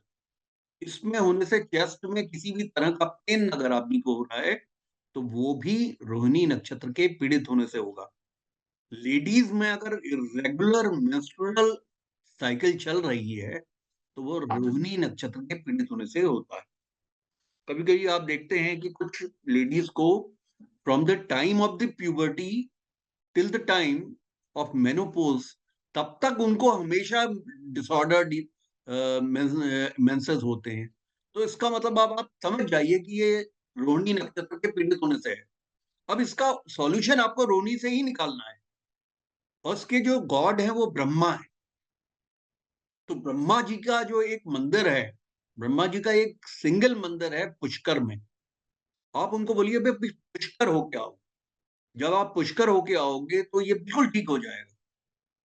या आपको सर्वाइकल की प्रॉब्लम आ रही है, स्पॉन्डिलाइटिस की, और आपको स्पाइनल कॉर्ड की प्रॉब्लम आ रही है, या आपको बार बार कोल्ड से फीवर हो जा रहा है, या आपकी स्वेलिंग है नेक के अंदर, या चेस्ट में आपको पेन हो रहा है रेगुलर सर्कुलेटरी सिस्टम की वजह से, या किसी भी तरह के अवरोध की वजह से, तो ब्रह्मा जी का जो मंदिर है पुष्कर, अजमेर शरीफ के पास है वो, वहां पे आप दर्शन करके आइए, और वहां पे पूजा करके आइए, वहां पूजा पाठ करके आइए, और पंडित को वहां हायर करके मंत्र वगैरह करा के आइए, तो उससे आप ठीक हो जाएंगे। अब कोई आदमी कहे कि मैं जा नहीं सकता वहां पे, तो आप स्वयं जो है आप ढूंढ के ब्रह्मा जी के कुछ पूजाओं के मंत्र हैं, इन सबको मैं आपको बताऊंगा बिल्कुल लास्ट क्लास में। एक्चुअली क्या होता है कि सबसे पहले ना, रेमेडीज की क्लास हम सबसे पहले नहीं करते, क्योंकि उसमें स्टूडेंट कहते हैं बल्ले बल्ले, अब तो पूरा ही आ गया। तो सीधे उन्होंने एक सफेद कोट पहना और अपनी मेडिकल एस्ट्रोलॉजिस्ट लिख के उन्होंने अपनी दुकानदारी शुरू कर दी, क्लास में आना बंद कर दिया। तो यह सबसे लास्ट क्लास में के लिए हम ये पिटारा रखते हैं, जिसमें आपको सारे मंत्रों से आपको वाकिफ कराया जाएगा कि कौन से मंत्र किसके लिए कर रहे हैं, तो आप उसमें एक्सपर्ट हो जाएंगे। ये जो है गॉड हैं इसके, ब्रह्मा जी। हाँ आशीष बोलिए। सर ये हम जैसे कहते हैं कि रोहिणी पीड़ित है, तो इसका क्या मतलब आशीष हुआ? आशीष एक मिनट यार, हमारे क्लासेस का ना एक विधान है, मतलब जैसे एक ड्रिल है हमारी क्लासेस की, या यूं हाँ। समझिए कि हमारे क्लासेस की एक ड्रिल है, या यूं समझिए कि एक रिजीम है कि जो भी व्यक्ति प्रश्न पूछता है वो कैमरे के पीछे छिपके नहीं पूछता, कैमरा ऑन होना चाहिए। जी सर। हाँ, तो मेरा ये कहना था कि जैसे आशीष जी पहले अपना परिचय दीजिए पूरी क्लास को, क्या है पूरा शुभ नाम आपका? सर, मेरा नाम आशीष लोनावत है। लोनावत। हाँ, I am basically A Jain. Okay, ठीक है। और 13 साल से मैं मलेशिया में हूँ, 13 साल से ज़्यादा हो गए। And I am into IT consulting. Okay, great. या हाँ, बाप पूछिए। तो हम ही जैसे कहते हैं कि रोहिणी नक्षत्र पीड़ित है, तो इसका क्या मतलब हुआ कि जन्म राशि चार्ट में कोई फंक्शनल या नेचुरल मेलेफिक बैठा है, या कोई ट्रांजिट में हम ये देख रहे हैं कि उस जो खराब ग्रह है उसकी ट्रांजिट उसको पीड़ित कर रही है। ये पीड़ित होना हाँ जी। का क्या मतलब है? मतलब एक्चुअली क्या है कि आपका जो प्रश्न है ना, वो in fact it carries the answer by itself. मतलब एक तो एक बड़ी अच्छी बात कि आपने जो बेस्ट वर्क लगाया है, that has been very appropriate. देखिए, पीड़ित होने का एक सोचने वाली बात है। सबसे पहले तो क्या है कि नेटल चार्ट में किसी भी राशि का पीड़ित होना और किसी भी राशि में पड़ने वाले सवा दो नक्षत्रों का पीड़ित होना, वो हमें कैसे पता चलता है? जब हम स्थूल रूप से देख रहे हैं तो हम क्या है, अगर supposing if you are not aware कि हम क्या डिग्री है प्लैनेट की, जैसे शनि जो है एक मैलिफिक प्लैनेट है और मंगल के लग्नों में बहुत ज्यादा मैलिफिक हो जाते हैं। सपोज वो ऐसे शनि, अगर हम हमको डिग्रीज नहीं मालूम तो हम बोलेंगे यार ये शनि जो है ये जो रोहिणी नक्षत्र पड़ रहा है, ये नक्षत्र इसमें पड़ रहा है आपके वृषभ राशि के अंदर। अब ये वृष में बैठा हुआ शनि है, यानी कहने का मतलब है कि जो सैटर्न है वो वृषभ राशि के अंदर है और बंदा जो है, बंदे का, व्यक्ति का जो लगन है वो मंगल का है। तो उसका मतलब शनि एक तरह से, शनि के तीन शत्रु हैं, सूर्य, चंद्रमा और मंगल। तो उसका मतलब अपने शत्रु के लगन को वो हार्म करेगा। अब वो वृषभ में है। अब वृषभ में अगर हमें डिग्री का पता चल जाए तो हमें ये समझ में आ जाएगा कि भाई इसकी जो डिग्री है वो 10 डिग्री से ऊपर है टॉरस में, और 23 डिग्री 20 मिनट के पहले है। 13 डिग्री 20 मिनट का एक नक्षत्र होता है। तो हम्म उसका मतलब, इसका मतलब है टॉरस राशि के अंदर 10 डिग्री से 23 डिग्री 20 मिनट में जहां पे स्पैन पड़ रहा है रोहिणी नक्षत्र का, हम्म उसी पे वो सवार है। अब इसका मतलब ये हो गया कि हम और ज्यादा सूक्ष्मता से हम समझ पाए कि ये राशि तो पीड़ित है ही है, लेकिन राशि से ज्यादा जो पीड़ित है, देखिए सिंपल सी बात है कि जो भी प्लैनेट हमारा कुंडली के अंदर फंक्शनल मेलेफिक होता है और साथ में वो नेचुरल मेलेफिक होता है, तो उसका मतलब वो डबल हो गया। मतलब hmm it has got two prong power correct. To harm the person. मतलब उसको डबल पावर हो गई उसको हार्म करने के लिए, क्योंकि मेष लगन का अगर जातक है तो मेष लगन के लिए वो बाधिश भी है शनि। मेष लगन हम्म के लिए वो बाधिश भी हो गया तो वो वैसे ही मेलेफिक हो गया। तो उसका मतलब शनि जो है अगर वृषभ राशि के अंदर बैठा है 10 डिग्री से और 23 डिग्री 20 मिनट के अंदर बैठा है, तो उसका मतलब रोहिणी नक्षत्र को भी पीड़ित कर रहा है। अब अगर वो हम्म रोहिणी नक्षत्र को पीड़ित कर रहा है इन पर्टिकुलर, तो इस व्यक्ति को रोहिणी में के नक्षत्र में, इसका मतलब बचपन से ये सारी प्रॉब्लम्स इस व्यक्ति को आ सकती। वो उसका इंतजार नहीं करेगा कि कोई दशा आए। जब आप गोचर की बात करते हैं तो गोचर हमेशा जो है सबसर्वियंट टू ए दशा है। जिस समय आपको खराब दशा चल रही होती है उस समय हम्म मेलेफिक गोचर के चलने से, देखिए हम्म हमें मालूम है कि गोचर की स्थिति क्या होती है। अगर आपको दशाएं बहुत अच्छी चल रही हैं, हमेशा किसी न किसी ग्रह का गोचर चलता रहता है, और कुछ ग्रहों के गोचर जो हैं वो आपके सूटेबल नहीं होते, लेकिन चूंकि दशाएं आपको अच्छी चल रही हैं तो आपको प्रॉब्लम नहीं आती, ओके। बिकॉज गोचर इज सबसर्वियंट टू द दशा। हम्म ठीक है। Okay. Then we also know that Gochar is also divided between the faster moving planet and this is slower moving. तो slower moving का हम्म हम जानते हैं गोचर का इम्पैक्ट ज्यादा है, ये हमें मालूम है। मतलब फॉर हम्म एग्जाम्पल शनि की साढ़ साथी है, शनि जो है 30 मंथ एक राशि में है, तो नेचुरली के गोचर। अच्छा भाई, आप सभी क्लास वालों को मैं बोलूंगा कि मेरे गोचर का मेरा एक वीडियो जो है अभी पॉपुलेट हुआ है। I would request everybody to see that. and I shall humbly request everybody to make some kind of a comment on it, some appropriate good comment and सब, मतलब आप उसको वॉच करें, उसमें कमेंट करें गोचर के ऊपर, क्योंकि गोचर आपको ना बहुत ज्यादा यूज होने वाला है। इसमें क्या है, आपका बेस बन जाएगा। जैसे आशीष जी ने अभी जो प्रश्न पूछा है गोचर को लेके, तो गोचर जो होता है वो सबसर्वियंट टू ए दशा होने की वजह से, अगर दशाएं खराब चल रही हैं और गोचर भी मेलेफिक चल रहा है, तो उस गोचर के उसमें पीड़ा होने की संभावनाएं बढ़ जाती हैं। और जिस समय गोचर में पीड़ा बनेगी, तो फिर गोचरी प्लैनेट ज्यादा पावरफुली ऑपरेट करेगा, क्योंकि दशा उसको सपोर्ट नहीं कर रही है।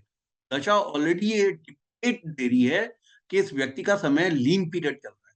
मतलब दशाएं जो है वो मार्केज की हो सकती है, बाधीज की हो सकती है, अंतर दशा भी इसी तरह से त्रिक भावों की हो सकती है, 6-8-12 की लॉट्स की हो सकती है। इस तरह की दशाओं के अंतर्गत अगर गोचर भी अगर प्लेनेट का एक व्यक्ति को सूटेबल नहीं पड़ रहा है, तो उसका मतलब वो गोचर जो है उस व्यक्ति को रोक दे सकता है। लेकिन इसके अंदर एक और बात है, वो ये है, आने वाली सक्सीडिंग दशा ये डिसाइड करेगी कि ये बीमारी प्रोलॉन्ग कितनी होगी। सपोज सक्सीडिंग दशाएं उस व्यक्ति को अच्छी पड़ जाती हैं, तो उसका मतलब शॉर्ट लिव बीमारी है, इस बीमारी से वो बाहर निकल जाएगा। और जैसे मैंने आप लोगों को डेमो की क्लास में भी बताया था, डेमो वाले वीडियो को भी आप बार बार देखिएगा, क्योंकि अगर दशाएं जो है सक्सीडिंग दशाएं उस व्यक्ति को अगर खराब नहीं पड़ रही हैं, नॉर्मली क्या होता है उसमें डेमो में मैंने हम लोग को बताया था कि 3 अगर सक्सीडिंग दशाएं खराब होती हैं, तो थर्ड दशा में आदमी के कोलैप्स करने की चांसेस होते हैं।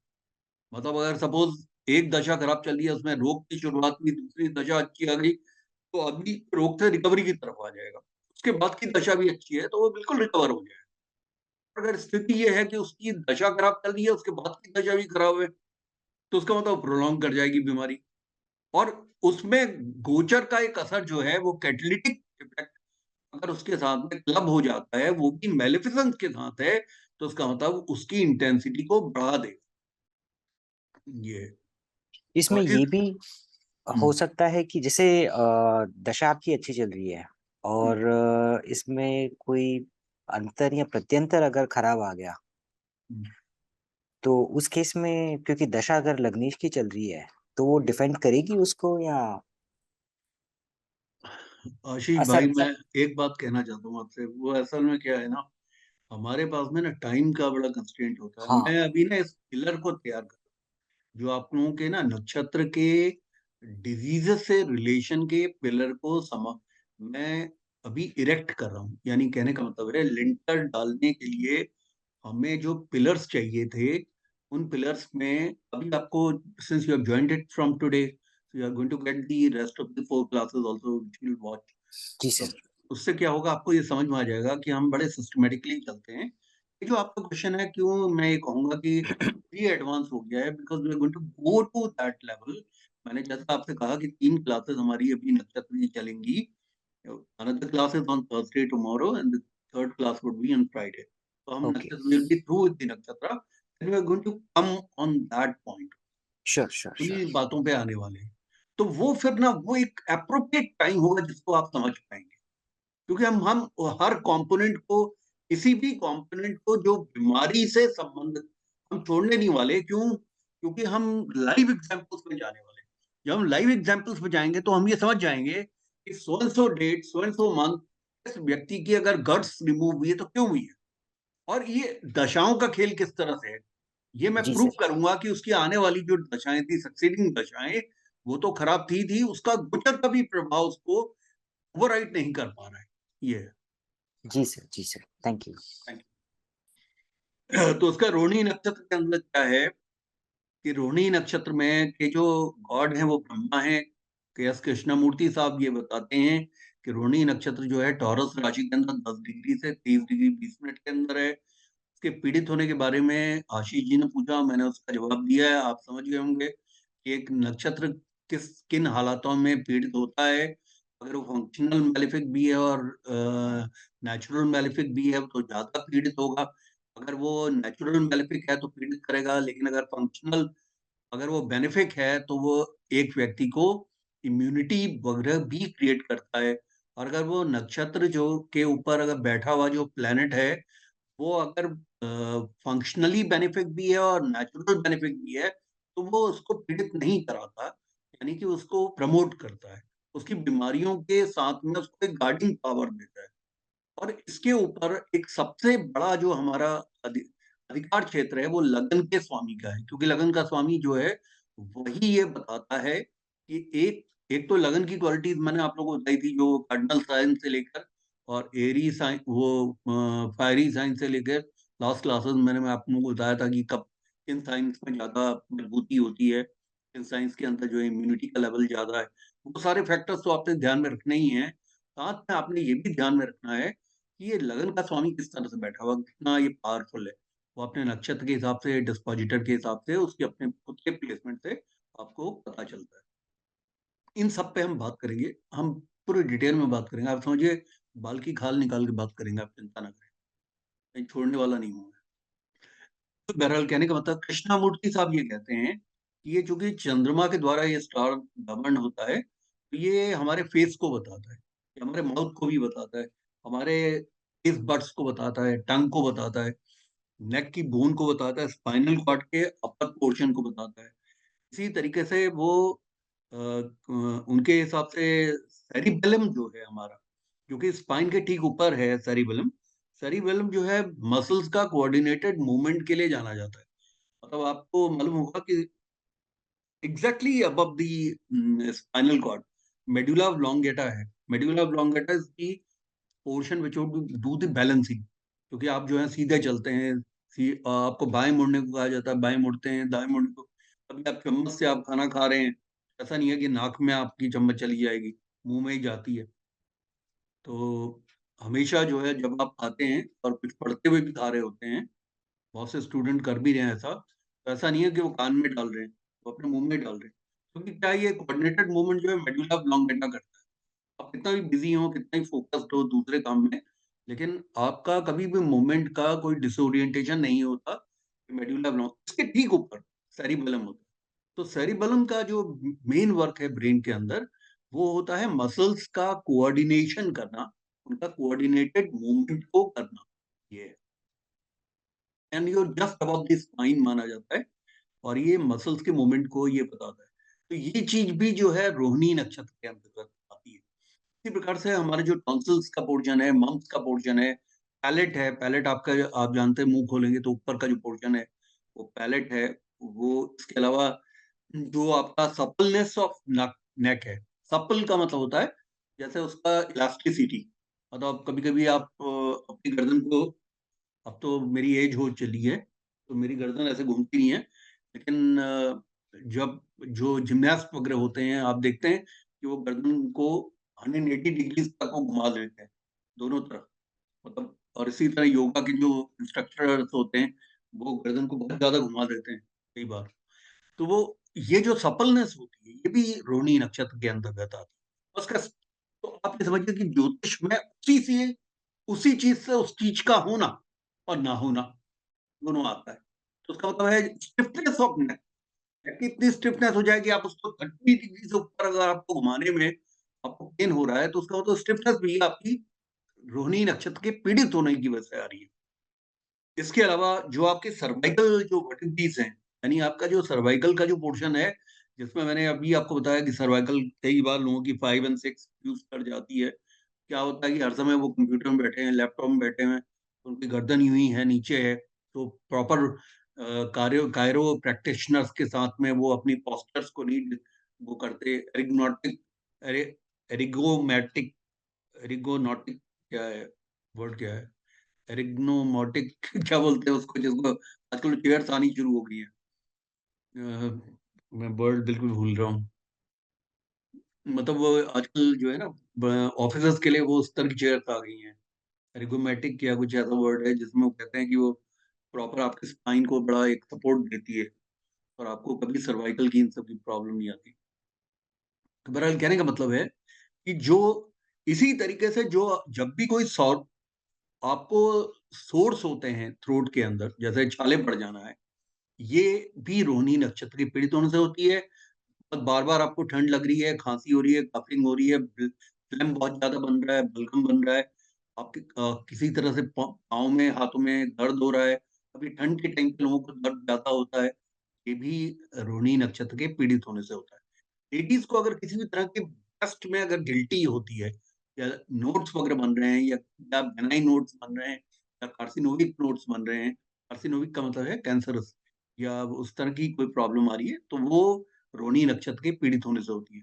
इसी तरह से आप देखते हैं गटर एक बीमारी होती है, ergonomic, thank you so much Rajesh, ergonomic chairs होती हैं। ये हमारे वहाँ जो है बड़े वर्सेटाइल लोग हैं विद ग्रेट जनरल स्टडीज। तो बहरहाल कहने का मतलब है कि जो गटर जो होता है, गटर को का हम कहते हैं कि गले में तो वो बहुत ज्यादा फूल जाता है। वो क्यों फूलता है? क्योंकि उसकी वजह से वो हम थायराइड की प्रॉब्लम होने की वजह से इसमें, तो ये सब जो प्रॉब्लम्स है।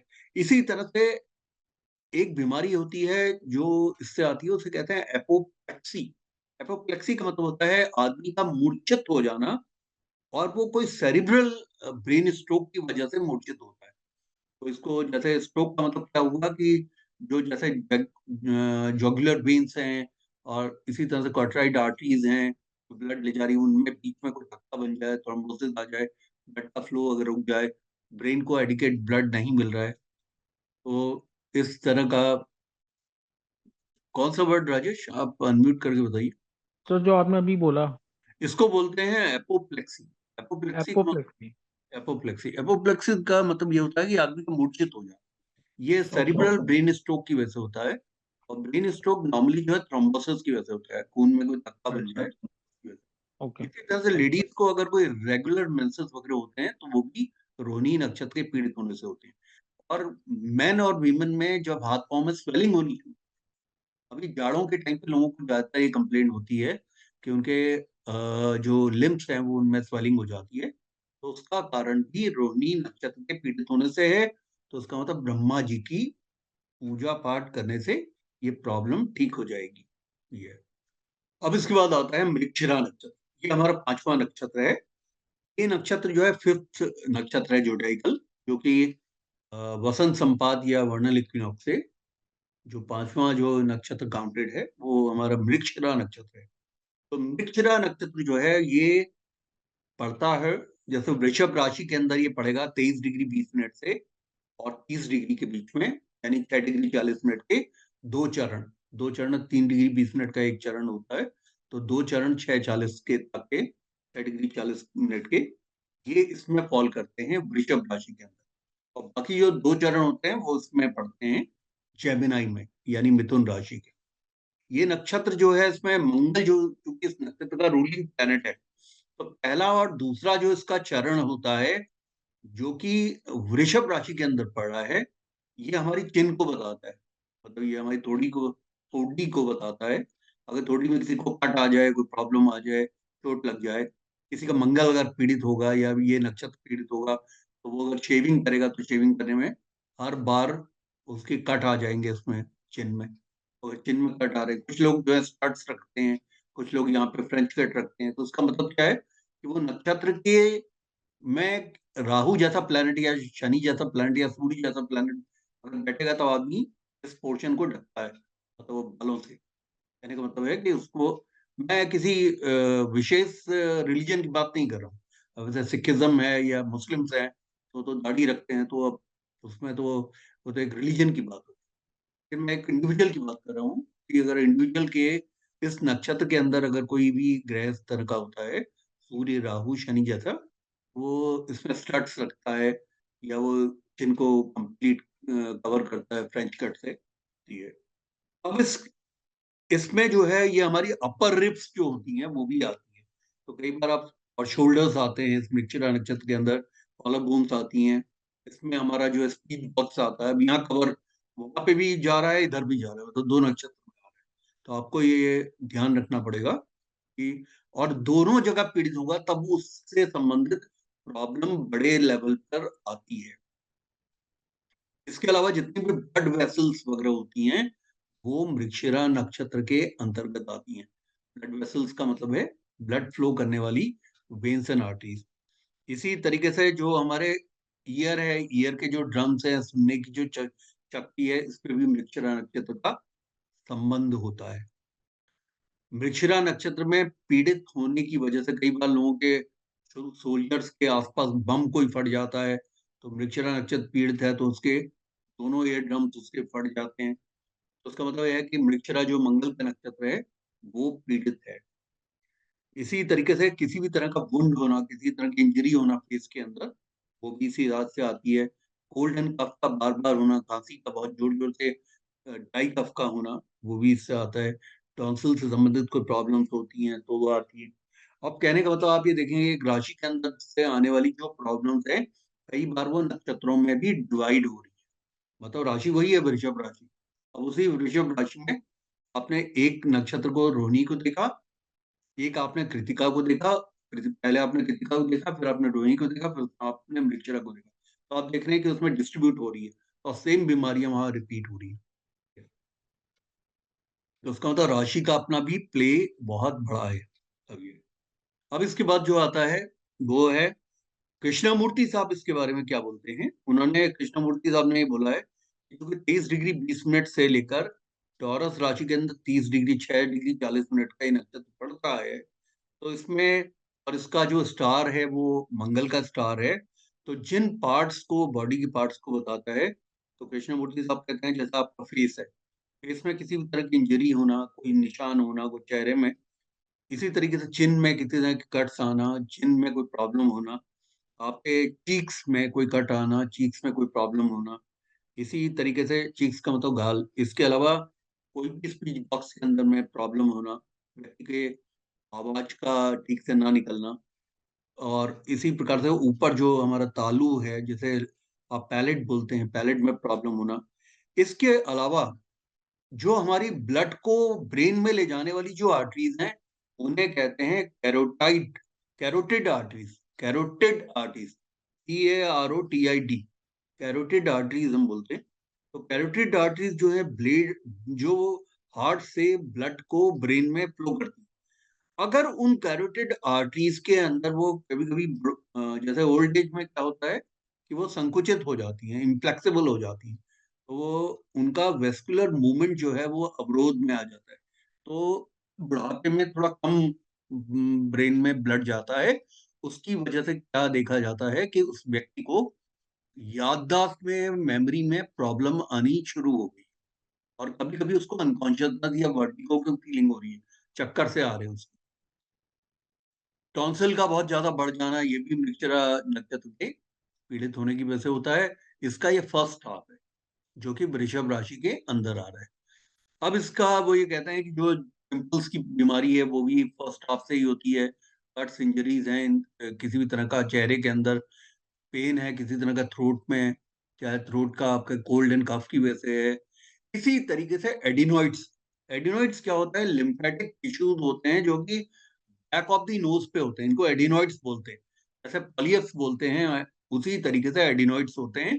फर्क क्या होता है कि पॉलियप्स में वॉट्स टाइप के होते हैं, यानी कि वो डेड स्किन, डेड टिश्यूज होते हैं जो कि नाक के बेस में आ जाते हैं, और हमारी सांस को जो है स्नोरिंग पे लेके चले जाते हैं। आदमी बहुत बड़े बड़े खर्राटे लेता है। ऐसे लोग तो इतने जोर जोर से खर्राटे लेते हैं कि अगल बगल वाले सो ही ना पाए। अ, इतना मतलब ऐसा लगता है भूत सा मकान हो गया है, इतनी जोर जोर से खर्राटे लेते हैं। एडिनोइड्स के केस में क्या है कि स्लीप आपनिया की प्रॉब्लम हो जाती है। आपने ये बीमारी सुनी होगी, स्लीप आपनिया। स्लीप आपनिया में स्लीप नहीं आ पाती, तो उनको कुछ डिवाइसेस लगाने पड़ते हैं, कई बार जो है मास्क लगाना पड़ता है, ऑक्सीजन के सिलेंडर को रखना पड़ता है कमरे में, क्योंकि उनकी सांस जो है पूरी नहीं जा पाती। ये एडिनोइड्स के हो जाने की वजह से होती है, जो कि लिम्फेटिक टिश्यूज हैं। लिम्फेटिक टिश्यूज जो होते हैं वो हमारे बॉडी के अंदर, सी पैप, बाई पैप, ठीक कह रहा हूँ।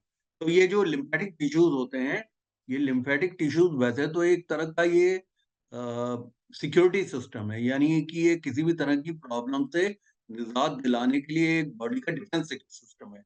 लेकिन इस डिफेंस सिस्टम के अंतर्गत ये थ्रोट को ऑब्स्ट्रक्ट करने लगता है, क्योंकि बेस ऑफ द नोज पे एडिनोइड्स बन जाते हैं जो कि फूले फूले होते हैं और ऑब्स्ट्रक्ट करने लगते हैं। तो आदमी जो है सांस पूरी तरह से नहीं ले पाता, और स्लीप आपनिया के केस में वो मुंह से सांस लेता पड़ता है।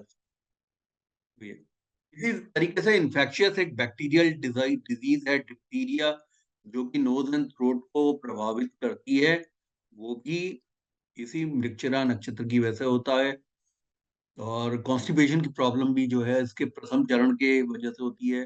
किसी भी तरह की ग्रोथ जो है पॉलीएप्स की जो ग्रोथ होती है वो कोलोन में भी होती है, रेक्टम में भी होती है, उसी तरह नोज में भी होती है। जहाँ पे भी म्यूकस होता है वहां पे ये ग्रोथ होती है। तो ये पॉलीएप्स बोलते हैं इनको। ये ग्रोथ जो है होती है, इसकी वजह प्रथम चरण जो होता है इस नक्षत्र का, वो पीड़ित माना जाता है। अब इसका जो सेकंड चरण है, वो सेकंड चरण क्या है कि सेकंड हाफ इसका होता है 0 से 6 डिग्री 40 मिनट का होता है। दो नक्षत्र के दो चरण तो पड़ गए वहां वृषभ राशि में। अब दो चरण जो उसके पड़ेंगे मिथुन राशि के अंदर 0 से 6 डिग्री 40 मिनट तक। तो ये मिथुन राशि में जो इसका सेकेंड हाफ पड़ता है मृगशिरा का, ये मिथुन राशि जो है बुध की राशि है, और जो स्टार है ये कॉन्स्टलेशन का स्टार है वो मंगल का है। तो इसको क्या होता है कि ये थ्रोट को, वोकल कॉर्ड को, इन सबको प्रभावित करती है, लेकिन ज्यादा इंटेंसिटी दिखाती है मिथुन में, क्योंकि मंगल जो है ना बुध का शत्रु है, तो इस वजह से वहां पे ज्यादा इंटेंसिव हो जाती है। जबकि शुक्र के साथ में मंगल जो है वो न्यूट्रल है, तो ये ज्यादा इंटेंस प्रॉब्लम देता है थ्रोट की, वोकल कॉर्ड की, आर्म्स एंड शोल्डर्स में पेन होना, ईयर ड्रम्स में पेन होना। जो हमारा थाइमस ग्लैंड है, जो ये थाइमस ग्लैंड हमारे नेक के ठीक नीचे होता है, जो कि एक लिम्फेटिक सिस्टम है, यानी डिफेंस मैकेनिज्म का सिस्टम है, इम्यूनिटी बूस्टर ये टी सेल्स को बनाता है। बचपन में जो थाइमस ग्लैंड से सबसे ज्यादा बच्चे को इम्यूनिटी देने के लिए टी सेल्स बनते हैं। ये टी सेल्स जो है बच्चे को प्रतिरोध देते हैं किसी भी तरह की बीमारियों में। तो ये थाइमस ग्लैंड को बताता है। अब इसके अलावा जो हमारी अपर रिप्स है उसको भी बताता है। इससे जो डिजीजेस होती हैं मृगशिरा के सेकंड चरण से, इसमें ब्लड के अंदर सेप्टिसीमिया होना, ब्लड में इम्प्योरिटीज आना। पहले हमारे उसमें एक वो एक ब्लड की इम्प्योरिटीज की वजह से आप जानते थे बॉयल्स वगैरह हो जाते थे। तो पहले एक हमदर्द की एक दवाई भी आती थी, वो हम पीते थे, ये याद नहीं आ रहा। साफी। साफी। हाँ साफी, साफी पिया करते थे। तो साफी से जो है वो खून हमारा जो है साफ होता था। तो ये जो है इसमें जो ब्लड होता है इम्प्योर हो जाता है। इसी तरीके से जो स्किन के ऊपर बॉयल होके इचेस आना, मतलब खुजली होना, ये सारी प्रॉब्लम आती है। इसके अलावा मृगशिरा के जो बात के दोनों चरण हैं, ये आदमी को सीवियर वुंड देते हैं, इन्फ्लेमेशन देते हैं बॉडी के ऑर्गन्स का, सूज जाना, सूजक देते हैं। इसके अलावा फीवर देते हैं, पेन बॉडी में काफी देते हैं, शोल्डर्स में, आदमी के कंधों में बहुत पेन होता है, कॉलर बोन्स में पेन होता है, या फ्रैक्चर हो जाता है। और व्यक्ति के जो सीक्रेट पार्ट्स होते हैं, प्राइवेट पार्ट्स होते हैं, उनमें किसी भी तरह की इचिंग होना, पेन होना, वो इसी से देखा जाता है। इसके अलावा जो पेरिकार्डियम है, पेरिकार्डियम जो मेम्ब्रेन होती है, वो हमारे हार्ट को, पेरिकार्डियम में आपको मालूम होगा ये दो भागों में होती है। एक तो इसका ऊपर का आउटर लेयर जो होती है पेरिकार्डियम की, ये काफी स्ट्रांग होती है। उसकी एक सीरस पेरिकार्डियम होती है जो कि सेकंड लेयर होती है। उसके बीच में एक पेरिकार्डियल फ्लूइड होता है, तो वो हार्ट को और वेसल्स को अपने अंदर रखता है। जैसे हम भागते दौड़ते हैं तो उसमें हार्ट हिलता है, लेकिन हार्ट को डैमेज नहीं होता, क्योंकि हार्ट फ्लोट कर रहा होता है पेरिकार्डियम मेम्ब्रेन के अंदर, दोनों लेयर्स के बीच में फ्लूइड के अंदर। तो ये जो एंक्लोजर होता है हार्ट का, इसे पेरिकार्डियम मेम्ब्रेन कहते हैं। इसका सूज जाना, कभी कभी क्या होता है, कुछ पेशेंट में ये सूज जाती है, तो स्वेलिंग के लिए फिर इनका बड़ा लंबा इलाज चलता है, इनका 3 माह 4 माह का। क्योंकि उसके सूजने से, उसके उसके स्टिफ होने से, सूज जाने से पेरिकार्डियम जो फ्लूइड होता है, वो फ्लूइड जो है ड्रेन आउट हो जाता है, और समाप्त होने लगता है, और नया नहीं बनता। तो उसकी वजह से हार्ट के ऊपर प्रेशर बढ़ जाता है। तो ये बीमारी जो है मृगशिरा नक्षत्र से आती है। अब देखिए, आप लोगों को ना डॉक्टर्स लैंग्वेज में चीजों को समझने के लिए इन वर्ड्स के मैंने मीनिंग्स वगैरह दिए हुए हैं। इन वर्ड्स को आपको याद रखना होगा, क्योंकि ज्यादातर आपके पास ना कार्डियक पेशेंट्स आएंगे। अभी कोविड के बाद में कार्डियक जो प्रॉब्लम थे बढ़ गई हैं, तो आपको इस तरह के लोग आएंगे, तो आपको वाकिफ होने की जरूरत है इन सब बातों। अब आप ये नहीं कह सकते कि मंगल बद है, क्योंकि आपको बात को ये समझना होगा। क्योंकि आपने अगर पेशेंट को बोल दिया तुम्हारा मंगल बद है, तो पेशेंट आपसे फीस वापस लेके चला जाएगा। आपको बताना होगा कि ये जो प्रॉब्लम है किस वजह से है। ये है। अच्छा, अब आता है आद्रा नक्षत्र। आद्रा नक्षत्र जो है छठा नक्षत्र है। सर एक क्वेश्चन था यहाँ पे सर, कुछ रेमेडीज क्या होगा सर, कौन सा देवता कौन? इसमें आद्रा नक्षत्र में आ, आद्रा नहीं, सॉरी, मृक्षरा में।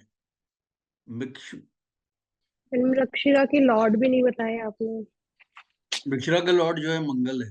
इसके जो मृक्षरा के जो देव देवता हैं देवता। वो लिख लीजिए, चंद्रमा है। मृक्षरा नक्षत्र के देव हैं चंद्रमा, मतलब चंद्रमा की पूजा करने से सर्कुलेटरी सिस्टम पूरा, ये मंगल वैसे इसके लॉर्ड होते हैं मृक्षरा के, लेकिन जो इनके देवता माने जाते हैं वो चंद्र भगवान को माना जाता है। इसके बाद आते हैं आद्रा नक्षत्र। आद्रा जो है हमारा छठा नक्षत्र है, और ये जो आद्रा नक्षत्र होता है राहु का है। इसका जो नक्षत्र का स्वामी है राहु है, और ये हमारे राइट साइड जो है, नेक के राइट साइड को बताता है, और राइट आर्म को, राइट शोल्डर्स को, इनको बताता है आद्रा। और इसके अलावा राइट ईयर को बताता है, हमारे कान को बताता है। इसमें जो है आद्रा नक्षत्र के अंदर में जो गहरे घाव होते हैं, जब भी व्यक्ति को घाव होते हैं तो राइट साइड में गहरे घाव होते हैं। और इसी तरीके से गहरे गहरे घाव घाव उसको कोट एरिया में भी होते हैं, और इन्फेक्शन होते हैं तो सीरियस इन्फेक्शन होते हैं। इसको जो जिन लोगों को दमा की शिकायत होती है, आस्थमा की शिकायत होती है, उन लोगों का भी आर्द्रा नक्षत्र पीड़ित होता है। यानी राहु का ये नक्षत्र पीड़ित होने से दमा की शिकायत होती है। आपने देखा होगा बच्चों बच्चों में भी जो है आस्थमा होता है, वो इसकी वजह से होता है। तो ये क्या है कि ब्रीथिंग का ना आना, मतलब एक जैसे इन्फ्लेमेशन हो जाना टैकिया वगैरह में, जैसे कि बच्चा जो है ब्रीथ ना कर पाए। ये कई बार क्या होता है, पॉलन ग्रेन से कुछ लोगों को अस्थमा होता है, कुछ लोगों का अस्थमा जो है वो होता है डस्ट की वजह से होता है। तो ये इस तरह का जो ड्राई कफ होता है और ईयर के इन्फेक्शन था, ये सब इसमें आते हैं। इसके जो आद्रा नक्षत्र के जो देवता हैं वो रुद्र है। रुद्र जो है शिवा के एक रूप है। उनकी पूजा करने से आद्रा नक्षत्र से आने वाली जो बीमारियां हैं और बड़े एक्सीडेंट्स हैं, इंजरीज हैं, वुंड्स हैं, ये ठीक हो जाते हैं। अब कृष्णामूर्ति साहब इसके बारे में कहते हैं कि ये मिथुन राशि के अंदर 6 डिग्री 40 मिनट से लेकर 20 डिग्री तक, 13 डिग्री 20 मिनट का स्पैन इस नक्षत्र का आद्रा का पड़ता है। तो इसके जो राशि के जो नाथ हैं वो तो बुध हैं, क्योंकि मिथुन के स्वामी जो हैं बुध हैं। और इसके स्टार के जो लॉर्ड हैं वो है राहु। और जिन पार्ट्स को बताते हैं बॉडी के, वो हैं थ्रोट है, एक आदमी का गला है, उसके आर्म्स हैं, शोल्डर्स हैं। इसमें सेप्टिक होने के चांसेस होते हैं। आपने सुना होगा जैसे सेप्टिक कब होता है, इसी में सेप्टिक जो जिसमें पस पड़ जाता है और टिटनेस का इंजेक्शन वगैरह लगाने की जरूरत होती है, तो ये सेप्टिक होता है। साथ में थ्रोट का भी सेप्टिक हो सकता है। तो इस तरह की अगर कोई प्रॉब्लम आती है, मम्स आ जाना, मतलब गले का सूज जाना, मम्स बढ़ जाना, बच्चों के बहुत ज्यादा बढ़ते हैं मम्स, और दमा की शिकायत हो जाना, स्नोफीलिया होना, कभी कभी आप देखते होंगे ब्लड में लिखा रहता है स्नोफीलिया का काउंट बहुत ज्यादा है, तो ऐसे लोगों को बलगम बहुत आता है और फ्लैम बहुत बनता है। तो वो भी चूंकि राहु का ये नक्षत्र है तो उसकी वजह से होता है। और कभी अगर किसी के ईयर में पस आ रहा है, तो वो भी राहु के इस नक्षत्र के पीड़ित होने से आता है। कोई भी सीरियस अगर इन्फेक्शन अगर नोज में, थ्रोट में, ईयर में हो रहा है, कि आपको ईएनटी वाले के पास जाने की आवश्यकता हो रही है, तो फिर वो इसकी वजह से ही होता है। और कानों में पस का आना, मैंने आपको जैसे बताया, कई बार इस तरह के बच्चों को बहुत आता है कानों में पस वगैरह, तो उसमें राहु का ही उपाय करना, और इसके जो रुद्र हैं, इसके वो देवता, तो रुद्र के जो मंत्र होते हैं वो करने से इसमें ठीक हो जाता है ये। अब इसके बाद आता है पुनर्वसु नक्षत्र। ये हमारा 7वां नक्षत्र है। तो इसमें गुरु जो है पुनर्वसु नक्षत्र के स्वामी होते हैं। पुनर्वसु जो है गुरु का नक्षत्र है। ये इसका जो 3 पार्ट होते हैं वो तो इस नक्षत्र के पहला, दूसरा और तीसरे जो पार्ट होते हैं वो हमारे राइट साइड ईयर को बताते हैं, नेक को बताते हैं, शोल्डर्स को बताते हैं। और जो चौथा चरण होता है वो हमारे लंग्स को बताता है, यानी हमारे फेफड़ों को बताता है, रेस्पिरेटरी सिस्टम को बताता है कि हम जो सांस कैसे ले रहे हैं। तो ये वैसे पुनर्वसु नक्षत्र के बारे में कहा जाता है कि कपालभाति, भस्त्रिका आश्रम, ये भस्त्रिका आसन वगैरह ये सब करने से पुनर्वसु नक्षत्र के स्वामी, चूंकि इसके जो हैं वो बृहस्पति देव हैं, तो वो ठीक हो जाते हैं। नक्षत्र की ये नक्षत्र जो रूल करता है वो ईयर को, थ्रोट को, शोल्डर्स को, लंग्स को करता है। निमोनिया अगर किसी को हो रहा है, प्लूरसी हो रही है, प्लूरसी में क्या होता है, लंग्स के अंदर पानी आ जाता है। किसी तरह की स्वेलिंग हो रही है कानों के अंदर, कोई लंग इन्फेक्शन हो रहा है, ट्यूबरक्लोसिस हो रहा है, जैसे तपेदिक हो जाता है लंग्स में, ब्लड की इम्प्योरिटीज होती हैं। इसके जो भगवान हैं, पुनर्वसु के जो भगवान हैं, पुनर्वसु के जो देवता हैं वो तो पुनर्वसु के जो लॉर्ड ऑफ द नक्षत्र हैं वो तो बृहस्पति हैं, लेकिन इनके जो भगवान हैं, गॉड हैं, वो आदिति हैं, आदिति। कृष्णमूर्ति साहब पुनर्वसु के बारे में ये बताते हैं। पुनर्वसु का पहला, दूसरा, तीसरा जो चरण है वो मिथुन राशि के अंदर पड़ता है, 20 डिग्री से 30 डिग्री के अंदर अंतर्गत, 20 डिग्रीज टू 30 डिग्रीज। इसमें 3 चरण इसके आ जाते हैं 10 डिग्री के अंदर। और ये बुध की ये राशि है मिथुन। और इसका जो नक्षत्र का जो कॉन्स्टलेशन का जो स्वामी है वो अ, इसका स्वामी जो है गुरु है पुनर्वसु का। इसमें वो बताते हैं जो ये बताते हैं कि कृष्णमूर्ति साहब ये बताते हैं कि इसमें जो बीमारियां होती हैं फॉर श्योर वो होती हैं, प्लूरसी है, जैसे निमोनिया है, और एक नमनेस होना हाथ पांव की टोज में और फिंगर्स में, जिसको नमनेस को रेन्स डिसऑर्डर बोलते हैं, REINS, रेन्स डिसऑर्डर, जिसमें कि हाथों में, पाँवों में नमनेस की शिकायत होने लगती है। जैसे कहीं पे भी आप बैठे होते हैं, वहीं पे आपका पाँव सो जाता है, कहीं पे आपने हाथ रखा है तो वह हाथ वहीं पे सो जाता है। कभी कभी आप देखते हैं, आप नॉवल पढ़ते हैं तो ऐसे करके आप बिस्तर में लेटते हैं, थोड़ी देर के बाद आपको लगता है कि आपका हाथ जो है वो सो गया है, और उसमें जो है चींटियां जलने लग गई हैं। तो ऐसी जो स्थिति होती है वो इसी नक्षत्र के पीड़ित होने से, पुनर्वसु के पीड़ित होने से होती है। और इसमें आयोडीन की जो डेफिशिएंसी से आने वाला गोइटर है, वो जो प्रॉब्लम है, अब तो गोइटर नहीं होता है क्योंकि आयोडाइज्ड हम लोग नमक लेते हैं। किसी भी तरह की स्वेलिंग है और प्रॉब्लम है अगर कान की, वो अगर प्रॉब्लम है, और लंग्स के जो ऊपर के जो प्रकोष्ठ हैं उनके अंदर में अगर कोई प्रॉब्लम आ जाए कि वो पूरी तरह से ना ले रहा हो वो, तो ये भी उसके कारण होता है। इसके अलावा जो है वो पुनर्वसु का जो चौथा चरण होता है, वो चौथा चरण कर्क राशि के अंदर पड़ता है, 0 से 3 डिग्री 20 मिनट के अंदर। तो इसमें जो कर्क राशि के जो स्वामी हैं वो चंद्रमा है, और जो इसके स्टार है पुनर्वसु, उसके स्वामी गुरु हैं, बृहस्पति हैं। तो ये जो पुनर्वसु का चौथा चरण सबसे महत्वपूर्ण बताया है इन्होंने, कृष्णमूर्ति साहब ने, क्योंकि ये किन चीजों को गवर्न करता है, ये लंग्स को तो गवर्न करता ही है, साथ में ये पैंक्रियाज को भी गवर्न करता है, जिनको डायबिटीज की प्रॉब्लम होती है। लेडीज में ये मैमल जो ग्रंथियां होती हैं जो कि दूध प्रोड्यूस करती हैं उनको गवर्न करता है, और लैक्टियल सेल्स जो होती हैं जो कि बच्चे के दूध में पौष्टिक तत्व डालती हैं उनको गवर्न करता है। इसी तरह से लिवर का जो अपर पोर्शन है, अपर लोब है, जैसे जो लोग जो हैं अल्कोहल वगैरह ज्यादा पीते हैं तो लिवर का जो अपर पोर्शन है वो फैटी होने लगता है, और बाद में लोअर पोर्शन फैटी होने लगता है, तो फिर liver grade, fatty liver grade 1 grade 2। वैसे हिंदुस्तानियों में ज्यादातर लोगों में पूरी खाने से और कुलचे खाने से और छोले भटूरे खाने से लिवर जो है वो ग्रेड 2 ज्यादातर लोगों का मिलता है, लिवर ग्रेड 1 और ग्रेड 2। और लेडीज का तक लिवर ग्रेड 1 होता है, ये पानी पूरी खाने से। सरकार ने इन सबको बैन करना चाहिए। इसके अलावा जो है इसमें जो थोरेसिक जो हमारी कैविटी है, यानी कि हमारा जो रिब केज है, वो रिब केज में कोई भी जो प्रॉब्लम होती है वो इसी नक्षत्र के मतलब चौथे चरण के, पुनर्वसु के चौथे चरण के पीड़ित होने से होती है।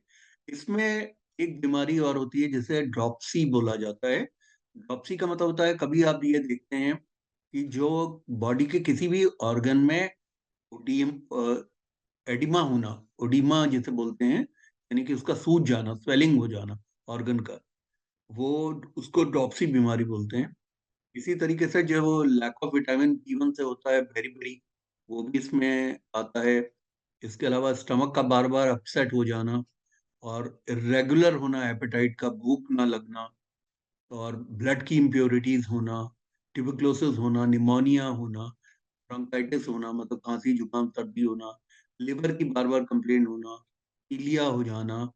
इसी तरह से गवर्नमेंटाइज बोलते हैं, गवर्नमेंटाइज एक साइकोलॉजिकल बीमारी है जिसमें आदमी जो है उसको अंदाजा नहीं होता कि वो कितना खा रहा है। यानी कहने का मतलब है कि एक आदमी जो है वो लोगों के साथ में कंपटीशन में लगा रहता है, और पता चला उसने 20 रोटियां खा ली, उतनी तो आदमी को भूख भी नहीं है, उतना वो खा गया। तो इसे गवर्नमेंटाइज बोलते हैं। ये एक साइकोलॉजिकल इलनेस होती है जिसमें खाने वाले को अपनी भूख का अंदाजा नहीं होता, और वो जरूरत से ज्यादा एक्सेस गरिष्ठ फूड खाता है, गरिष्ठ। इसी तरीके से जो डिस्पेप्सिया की बीमारी है, इसलिए आप देखते हैं कर्क राशि में पड़ता है तो कर्क राशि वालों को ज्यादातर फ्लैट्यूलेंस जिसे अफारा बोलते हैं और बर्निंग सेंसेशन बोलते हैं, ये कर्क राशि का जो लगन होता है उनको ये प्रॉब्लम बहुत ज्यादा होती है, बर्निंग होती है और बेल्चिंग होती है, मतलब उनको हर बार डकार आ रही होती है, थोड़ा सा खाने के बाद भी उनको डकार आ जाती है। तो डिस्पेप्सिया बोलते हैं, ये जो अपर स्टमक का डिस्कम्फर्ट है उसकी वजह से होता है। अभी हमारे पास 1 मिनट है, मुख्य नक्षत्र कर लेते हैं। ब्रह्मा जी का नक्षत्र है, इसे क्यों छोड़ा जाए। मैंने आप लोगों को बता दिया इनके देवता जो हैं। इसके जो देव होते हैं आपके पुनर्वसु नक्षत्र के अदिति होते हैं, और इसके नक्षत्र के पुनर्वसु के जो नक्षत्र के स्वामी हैं वो गुरु हैं। अब आया पुख्य नक्षत्र। पुख्य नक्षत्र जो है इसके देव बृहस्पति हैं, बृहस्पति इसके देव हैं। और पुख्य नक्षत्र वैसे ब्रह्मा जी का नक्षत्र माना जाता है, बहुत अच्छा नक्षत्र है, लेकिन इसके जो देवता हैं जिनकी पूजा की जाती है वो बृहस्पति देव और शनि होते हैं इस नक्षत्र के स्वामी। और ये लंग्स को, स्टमक को, रिब्स को गवर्न करते हैं। ये हमारी इंटेस्टाइन को, रिब्स को, मतलब हमारी जितनी पसलियां हैं उनको बताते हैं, ये हमारे लंग्स को भी बताते हैं। और इनसे जो आने वाली बीमारी होती है इसमें एक बहुत बड़ी महा बीमारी भी होती है, इसे कैंसर बोलते हैं। यानी आप यूं समझ लीजिए कि जब भी आप कोई कैंसर के पेशेंट को देखेंगे तो आपको ये समझ में आ जाएगा कि कर्क राशि के अंदर में जो पुख्य नक्षत्र है वो सर्वाधिक पीड़ित है।